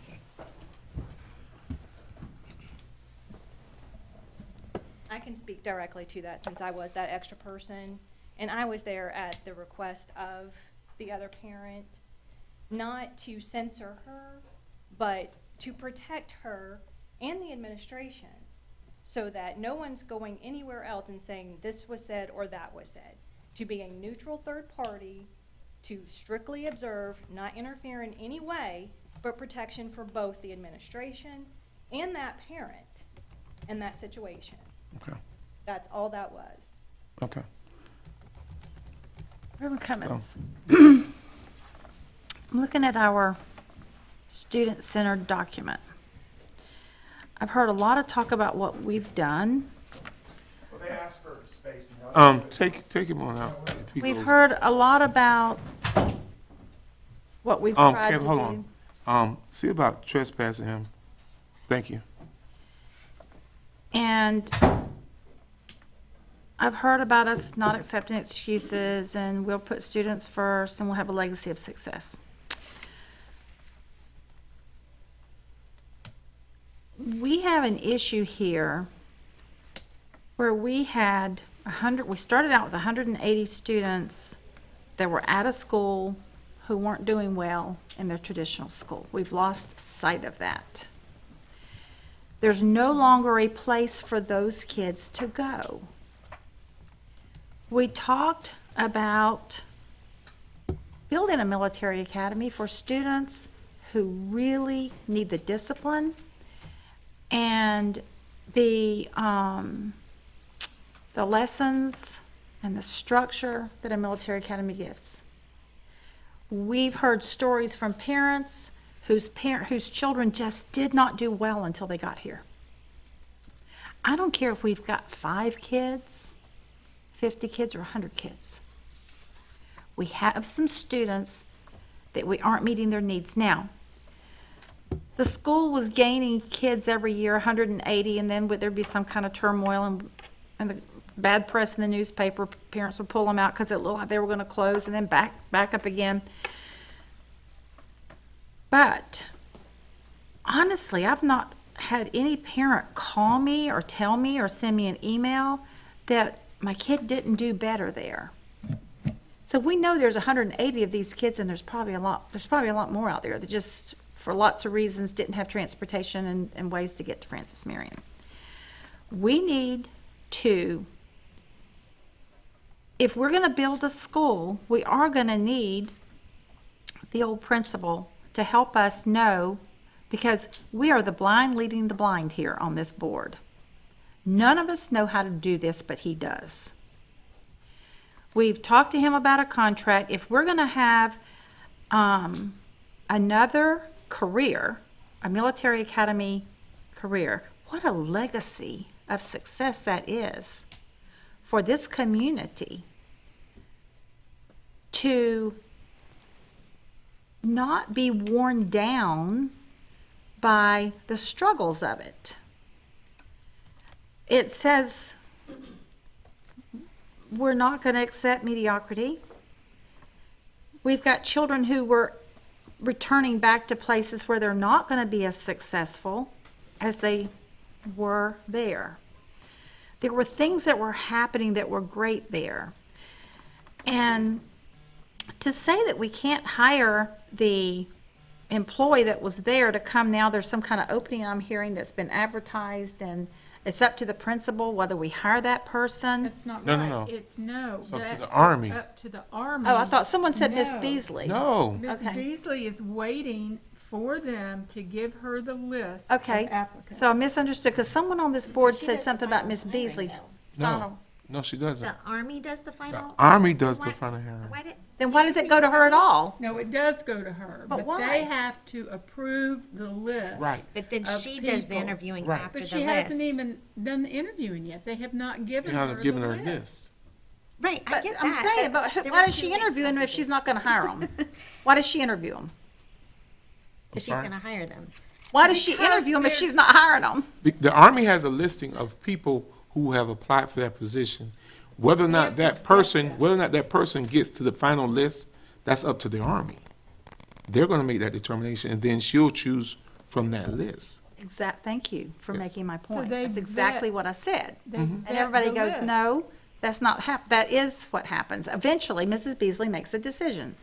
So, Don't all qualified applicants have to be interviewed based on our board policy? but what I'm saying is, if we've got someone that worked well with the students, it seems like that will weigh really, really heavy for their acceptance for We'll the make them an job. excellent We candidate. agree.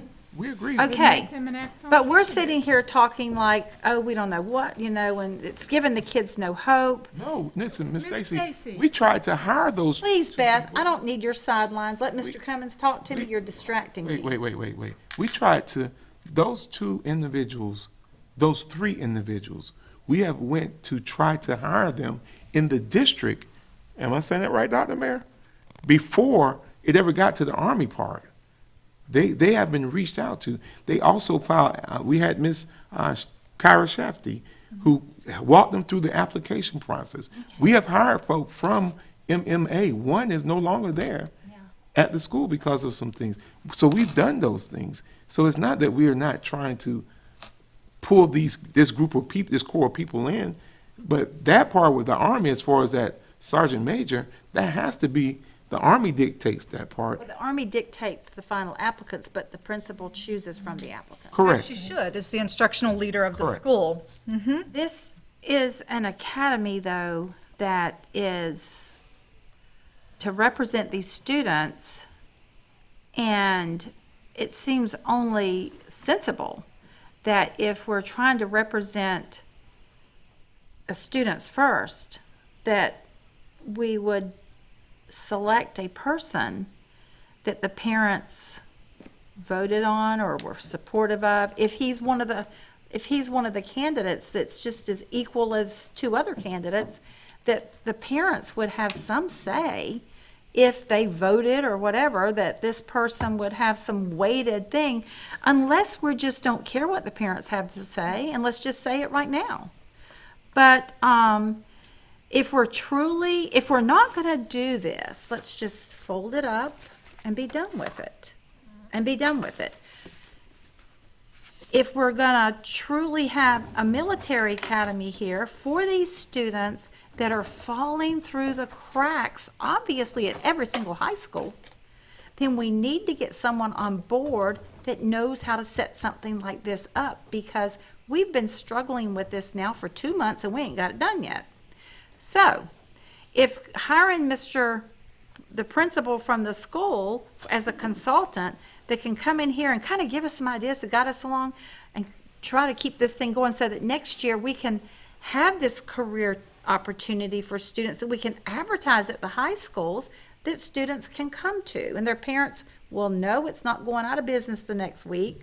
It's not going to close down tomorrow because they don't have funding, and fund this program so that the children who we've already lost in our schools that need this structure will have a place to go. If either we need to do it, I don't believe in trying to do anything. You either do it or you don't. And I don't disagree with you, Ms. Stacy. I share your sense of urgency. I think it's important to keep in mind that Francis Marion then became MMA and struggled for many years, multiple years, and we're talking 2 months here.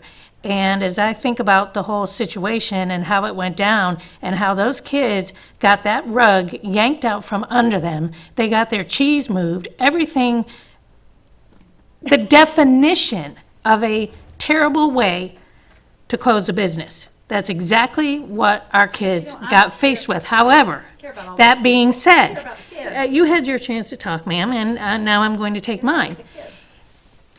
And anyone that sits here and says that none of us care about the kids any more than anyone else, let me just continue what I'm saying. And that is that the teachers that are well-loved by the MMA students, as many of them as were willing to come, were fast-tracked as quickly as possible and given priority to come into that school and begin to give some semblance of stability back to those kids. I would imagine that when the sergeant major was hired, he had to go through a hiring process and he had to win the job. Sadly, that is a process that we only have so much control over. And that's the part that makes this difficult, because we're talking kids here. And that creates even more urgency. With every day that goes by and kids aren't getting their needs met, that is a concern for all of us. However, that's why we have to continue to work together and keep problem solving, because Rome wasn't built in a day. MMA was not built in 2 months. There was a lot of pain, a lot of heartache that went before it finally earned its C, and we thought we were in smooth sailing. So let's not lose sight of the goal here. And I continue to be committed to serving every student that walks through the doors of Marion County Public Schools, and I don't think anyone sitting here feels any differently. So let's just put all that aside and continue to work together and make our very best effort. And when we do that, you get success with a tough population that's been difficult to serve. You end up with things like TLC. You end up with amazing programs, but it doesn't happen like that. We have parents that would like to comment. And Yes, we do. That's the thing. There has to be some blood, sweat, and tears in this process. And it hurts my heart every time I hear you guys say these kids are failing or they're not getting but we got to keep working at it. We got to. 1 minute. Come on, man. Come on.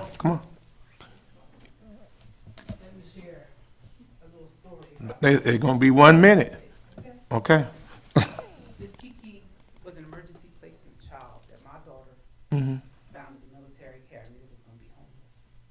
Kiki went and came to MTI. Kiki is involved in a gang. Miss McCall, I'm not saying that they're not working with the children. Have you checked out? There's 2 gangs that I can tell you of, and I can give you the names if you want them, that are there.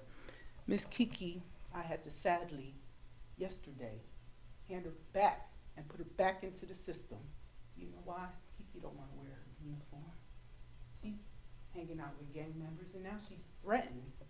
Today, my daughter, that brought her to my home, where she's been in my house since September, where I fed her. She came with dirty clothes, 1 bra, no shoes. I took care of her. No money. I don't care about money. Okay? She, under that military academy, she was good. The minute I put her in MTI, she's back with her gang members. Now they're threatening my child. My child and my husband had to drop her off at the centers where she spent the night last night. Now, I'm sorry it took more than a minute, but that's what I'm telling you is going on right there. There's I'm a gang not at- saying they're not working with us. I'm Are you not saying there's saying gangs we're at not MTI? disrespecting you. So give me the, The I gangs want- Not one, but there's 2 that. so I want the names Would of, you like the names? yeah, I want them. Right. Stop. Stop. Listen, we have a safe school director right there. Just make sure he gets that information, okay? But see, those are the things that we need to know, but we don't need to know them in this forum. We need to know that everybody has our cell phone numbers okay. We'll talk. Yes, ma'am. No, I'm not angry with it. We want to know if there's gangs so that we can handle those things. You have an officer right here and Chief Graham needs to know that stuff. Okay, thank you. Yes, ma'am.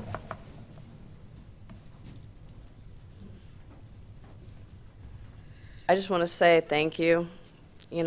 I have appreciated everything you've done, and we are trying to work with you. Not everyone that comes in speaks for all of us, but you're right, there is groups. There's some children that are adjusting and doing well. Mine are one of them. They're doing just fine. But there are parents that are coming up to me and saying that their children are not doing well, that their grades are suffering, and that they need the structure. And, you know, this was promised to be a military academy, and I do understand, like, I didn't expect anything to get done in less than 6 months. I mean, that's Government. hard. It's very, very hard, and I understand When that you're you guys- depending on others. Yeah, so I do understand. We just want some communication. We want to know that, like, I just want to inform you all that there are children that need some extra help, that need this structure, and that's all I really want to say. And like, I've been quiet, I've been nice, I haven't said a mean word to any of you. I appreciate everything that you've done. I've been to almost every meeting. You've probably seen my face everywhere. So I just want to let you know, we are working with you. There's, you know, most of the parents are happy. And see, that's something we need to know. What was different that your kids were able to adjust and be successful? We need to know those things, so maybe we can try to give that support where another kid is not doing it, but we need to know those things. And that's only going to come between dialogue and staying at the table. But just keep saying, we shut the school down, we shut the school down. That doesn't help. That doesn't help. We didn't say that. That doesn't help. That doesn't help the process. That doesn't help the process. And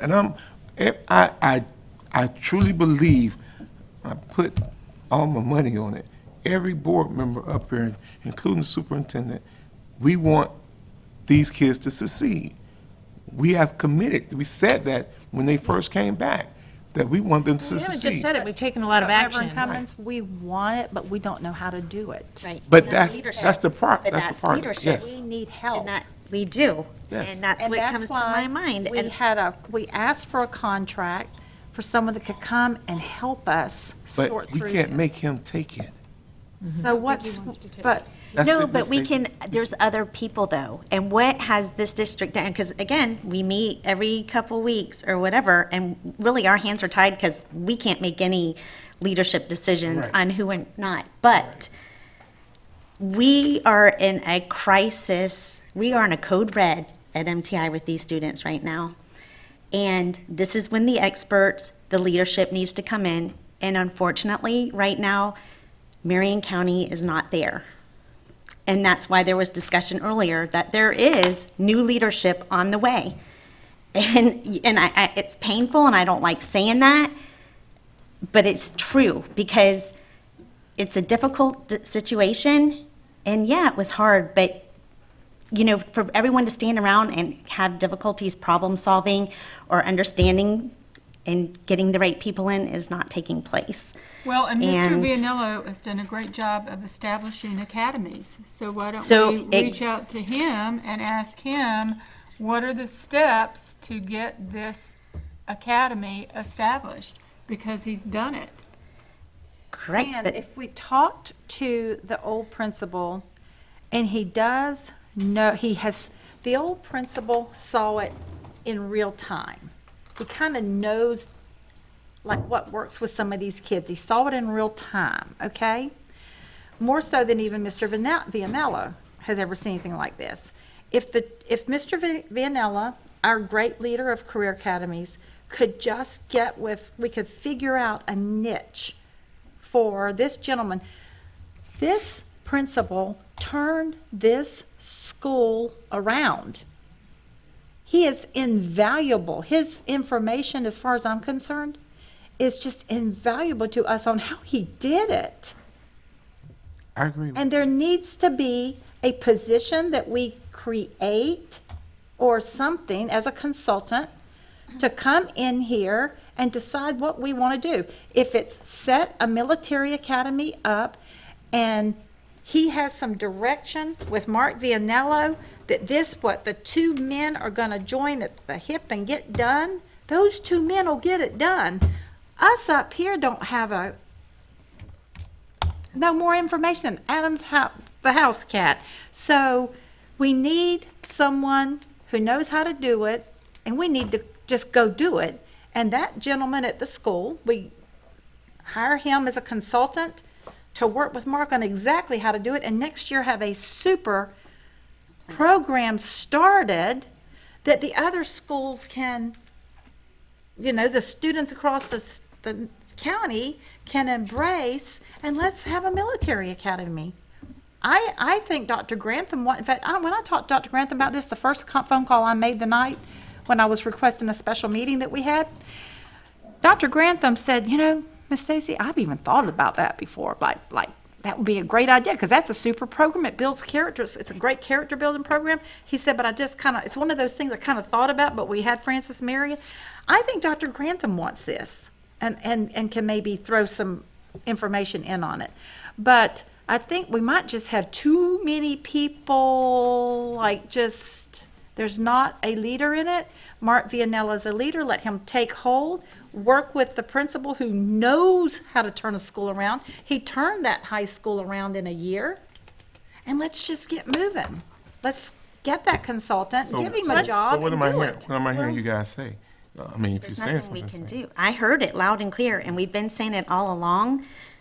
But the unfortunate truth is, Nancy, is that we cannot, how many times have we If we made, can just hold it together until next year. Correct. And get it going, get a consultant, since we are going to get a new leader, but I believe that Dr. Mayer can help us. I really. Thanks. Huh? I think Dr. Mayer has been working on this. I think that. She has, because you spoke to someone up in Florida State. I mean, she has been working on this. All right, let's let the people, I think we got a lot of people, and I think that good first- intentions. So good let's do intentions. this. Let's We do have this. a man that's already turned the school around. let's do this. We Let's- have a man that started career academies. Let's put them together and let's build a So military let's do academy this with here. Dr. Mayer is our superintendent. Dr. Mayer can get Mark Vianello, and Dr. Grantham and whomever else. Talk to Mr. McCallum, see what we could do to pull together an academy, a career choice academy for that upcoming school year. But in the meantime, the kids are bleeding now. I'm talking about the bleeding now. We're talking about August. I'm talking about how do we start the bleeding now? We don't know if I think we're too vague as why he doesn't want to come. If we. No, I had a I need to very talk to candid, him. you have to, please call him. Y'all need to give me. Yeah, because I don't know if, I feel like I'm the only one that read this letter that he sent to us on He sent the January letter. 20th, and he gave several very specific suggestions about how to input and how to guide this. And I think all of us But have we done it yet? agree that the intention is to grow this program.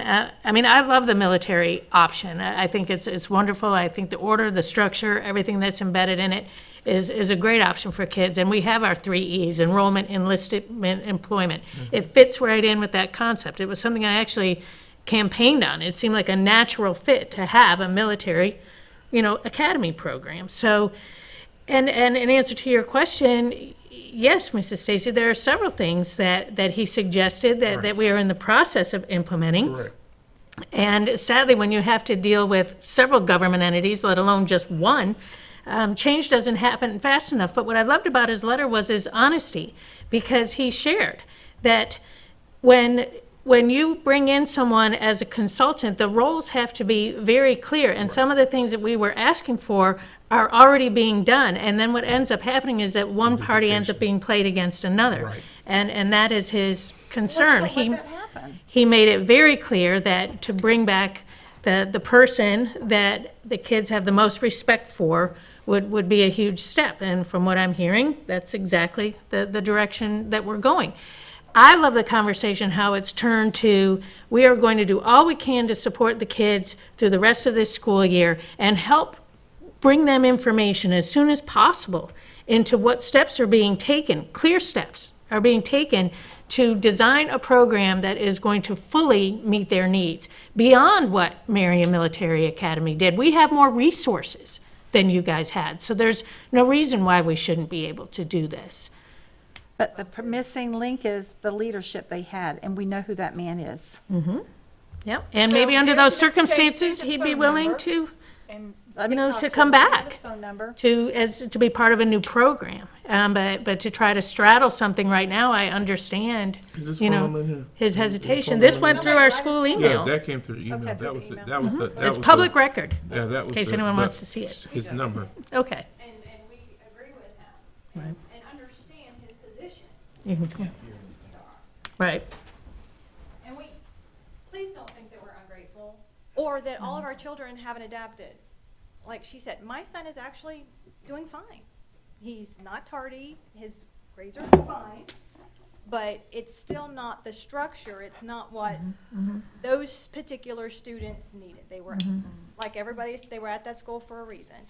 And we would love to help y'all get this program up and running because this is what our kids and other kids in the county needs. I'm an Army veteran. I wish I'd had this option as a high school student in Marion County. But there was nothing like that available when I was that age. And these kids could be career military with this kind of start.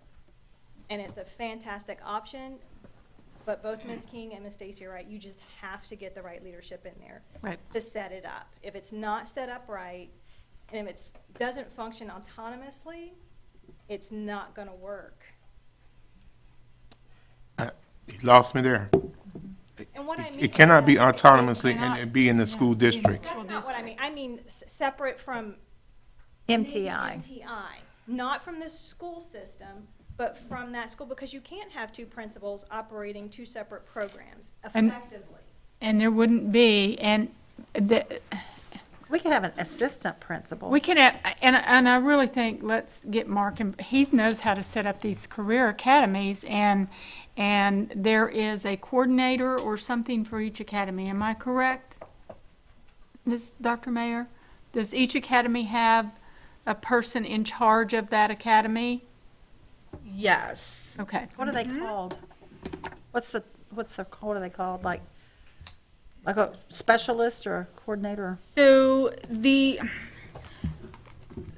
idea that I had for where we were going, that I was very transparent and shared with you, was because each of our high schools does have a JROTC program, that if we just kept that narrow focus at MTI, we wouldn't bring in the students because they would be going to their base high schools. So why not use this opportunity to do something that has never been done before and do something that I refer to as like West Point South, so that we have a true military academy that either does dual enrollment or does, and Ken McAteer's better at the wording on this, but you get a direct line into a ROTC program, or you establish, and this is, Mr. Vianello and I have already had conversation, or you go the vocational route so that when you enter the military, you already are up and above what most enlisted have with vocational. So that's the direction that we've been going. That's the direction we've been working on. And something like that doesn't happen overnight. I know Mr. McAteer has been working very hard with other entities to figure out how this happens, because with all the conversations we've been having, nobody has ever done this before. So again, as Ms. Thrower said, to create something like this that will be long-standing, it'll be here long after we're all gone, and does truly do justice and honor to the military, it does take planning, and it does take the detail of it to get it right and to do it right, because something of this magnitude deserves nothing less than to be done with honor, and that's where we're going. But to think that folks are not working, Mr. McAteer, Mr. Vianello, Mr. Ayers, tirelessly on this, so it is working. But we have done it before. Because I was not aware that all of that was going on, Yes, and that's ma'am. what makes it hard when we get together. So I would say, continue to take a look, bring Mark Vianello in. He knows how to set those academies up. Rome wasn't built in a day, as Ms. Thrower said, and I too am concerned about the kids for this year. Right. So let's Well, and they need a continue window. in that Yeah, direction, they need a and window. then let's. But it has See been what done we can have. before. The model that principal at Francis Marion had set up was working. That model worked, but it had not been done in a public school system. And that's what we're trying to, If it worked, then why are we here? right. They couldn't afford. Exactly, so we've got to get all So those we have to pieces together. together. We've got to get all those pieces together, and what They I'm had a seeing here is money. Military Career Academy. I would like to suggest, in fact, I would like for Mr. Vianello to reach out to, and I'm going to use a name because then he'll know who to call, Mr. McCullum, and start partnering with him, because Mr. McCullum sounded quite open to partnering with us in designing something going forward, As a not coming in and trying to Right. straddle As a everything. consultant, and now. now, Needed as some a permanent direction. person here, he was more as a consultant, more than coming here and being the principal. Right. So can we say, let's continue to move in that direction and Yes. see where we're going and see. So, Dr. looks Mayor. like Dr. Mayer's already, they're already we're- talking, Mr. McAteer, Mr. Vianello, so maybe this is the missing link. I don't know. All we can do is ask. I think if we get Mr. McCollum and Mr. Vianella together, they sit in a room 1 hour, they're gonna do more work than all of us could do put together if we sat here for 10 years. We got to understand, Mr. McCullum does not work for the district, so anything that he's gonna- We can pay him. anything he's gonna do, we have to hire him and do that the right way. We have to be fiscally responsible in that process as well. So, Dr. Mayor, you already are working on this, and you're showing the leadership to get this done. Pull Mr. Vianello and how we need to get Mr. McCullum on board with getting this solved for setting up something, we need that done. But again, that does not address what's happening right now. Might. No, it doesn't. The kids, you're telling me kids are failing right now. They won't hope. Yeah, it gives them hope. Some of the kids, not all of them. Some of the kids are failing. That's what we heard tonight. That what was on the record, that we have kids that are failing. Exactly, Sure, anywhere. exactly. Anywhere. Anywhere, not So, directly in- so this is what we're gonna do. We're gonna get with Ms. Beasley to find out why those kids are failing. Because if they need extra support, extra tutoring, whatever it is, we need to be trying to reach out to them. But then, if they're going through depression and things, that's a mental health aspect to that needs to be brought up as well. Just giving kids hope sometimes helps the depression. Sure. You gotta come to the mic. Gotta come to the mic. Gotta come to the mic. Yeah. Well, go ahead and leave. When it comes to the psychology aspect, we did broach that with Principal Beasley, and she told us to direct the kids to Miss, what's her name, Shipper? To solve, and people aren't really getting their emotional problems solved. So, I don't know, maybe there needs to be a school counselor? Okay, well, I just wanted to mention that these little problems are all things that we have emailed Miss Beasley about. So, I mean, we have copies of all the emails too. I don't know if MTI has an assigned school psychologist, and if they do not, then certainly, when you look at what these kids have been through, that it would make sense for them to have the opportunity to talk to someone. We do have school psychologists, we have school social workers, so that's something that, And there's ones assigned. Which are the ones in charge of the accommodations for the children? My child also has an accommodations, and she hasn't received them, and I spoke to whoever, and I was directed to You the say accommodations 504 psychologist. IEP or something like that? IEP and a 504. So, There was a Miss Shipper, again, this poor lady, she's the guidance counselor, she's getting it all. So, I don't know about a school psychologist, Dr. Mayer. I don't know if there's. Ms. Beasley will be getting in contact with you to make sure she's listening to this. I just hope I like we Miss give Beasley, by the the way. help she needs. And- Miss and Beasley we're- is one that's- person, and that's- she needs Right. layers of support. right. And I'm saying, Ms. I Beasley, am not This is throwing District her under East. the bus at all. The leaders in this community are in District East at Next door. MTI, and I I'm saying Ms. Beasley, but I'm saying Ms. Beasley with the expectation that Dr. Mary is gonna make sure that Ms. whatever Ms. Beasley needs I to have been able get to these email kids her, situated. And she has responded instantly. I have no complaints about her at all. She's doing her best, and I really actually feel sorry for her with all the stuff she's getting from the bottom up and the top down. Right. So, My understanding a new dean's also been hired, but that is a former Marine. Yes, and that will be a stabilizing force All right. right there. I And think if we get the two people together as soon as possible, that's Dr. a Mayor? major accomplishment. So I'll make that happen. Right, great. Okay? And- We have to move on. Okay.